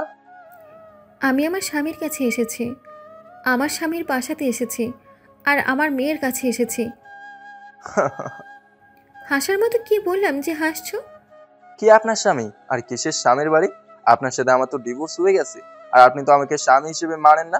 আপনার তো কোনো মেয়ে এখানে থাকে না, এখানে আমার মেয়ে থাকে। আমাকে আপনি করে বলছো কেন? তুমি আমার স্বামী, আর এটাই আমার স্বামীর বাড়ি। আমাদের এখনও ডিভোর্স হয়নি, আর আমি তোমাকে মেনে না নিলে ডিভোর্স হতো। এখন আমি তোমাকে মেনে নিয়েছি, তোমাকে এখন আমার দরকার। আর তোমার কলেজে সে শুধু তোমার একার মেয়ে না, আমারও মেয়ে। এসব কথা বলতে বলতে আমার কাছে এগিয়ে আসতেছে। এই, আপনি আমার কাছে আসতেছেন কেন? আমি আমার মেয়ে আর স্বামীর কাছে যাচ্ছি। শ্রাবণী, রাত্রিমাকে কোলে করে নিয়ে ঘরে যাও। তৃপ্তি, তুই নাকি আমার কাছ থেকে সরা। আমি কোনো পর্নের গায়ে হাত দিতে চাই না। আমার কথা শোনা মাত্র শ্রাবণী রাত্রিকে নিয়ে চলে গেল, আর তৃপ্তি চাঁদের সামনে এসে দাঁড়ালো। এমন ঘটনা দেখে চাঁদের হাসি মাখা মুখ ফ্যাকাশে হয়ে গেল। তৃপ্তি, প্লিজ সামনে থেকে সরো, আমি আমার মেয়ের কাছে যাব। আমি এই 3 দিন কিভাবে ছিলাম কেউ জানে না। আমাকে যেতে দাও, আমার মেয়ের মনে হয় অনেক কষ্ট হচ্ছে। কার মেয়ে? আপনার মেয়ে? আপনার কোনো মেয়ে এ বাড়িতে থাকে না। আপনি কেমন মা যে নিজের সন্তানকে সন্তান মনে করেন না?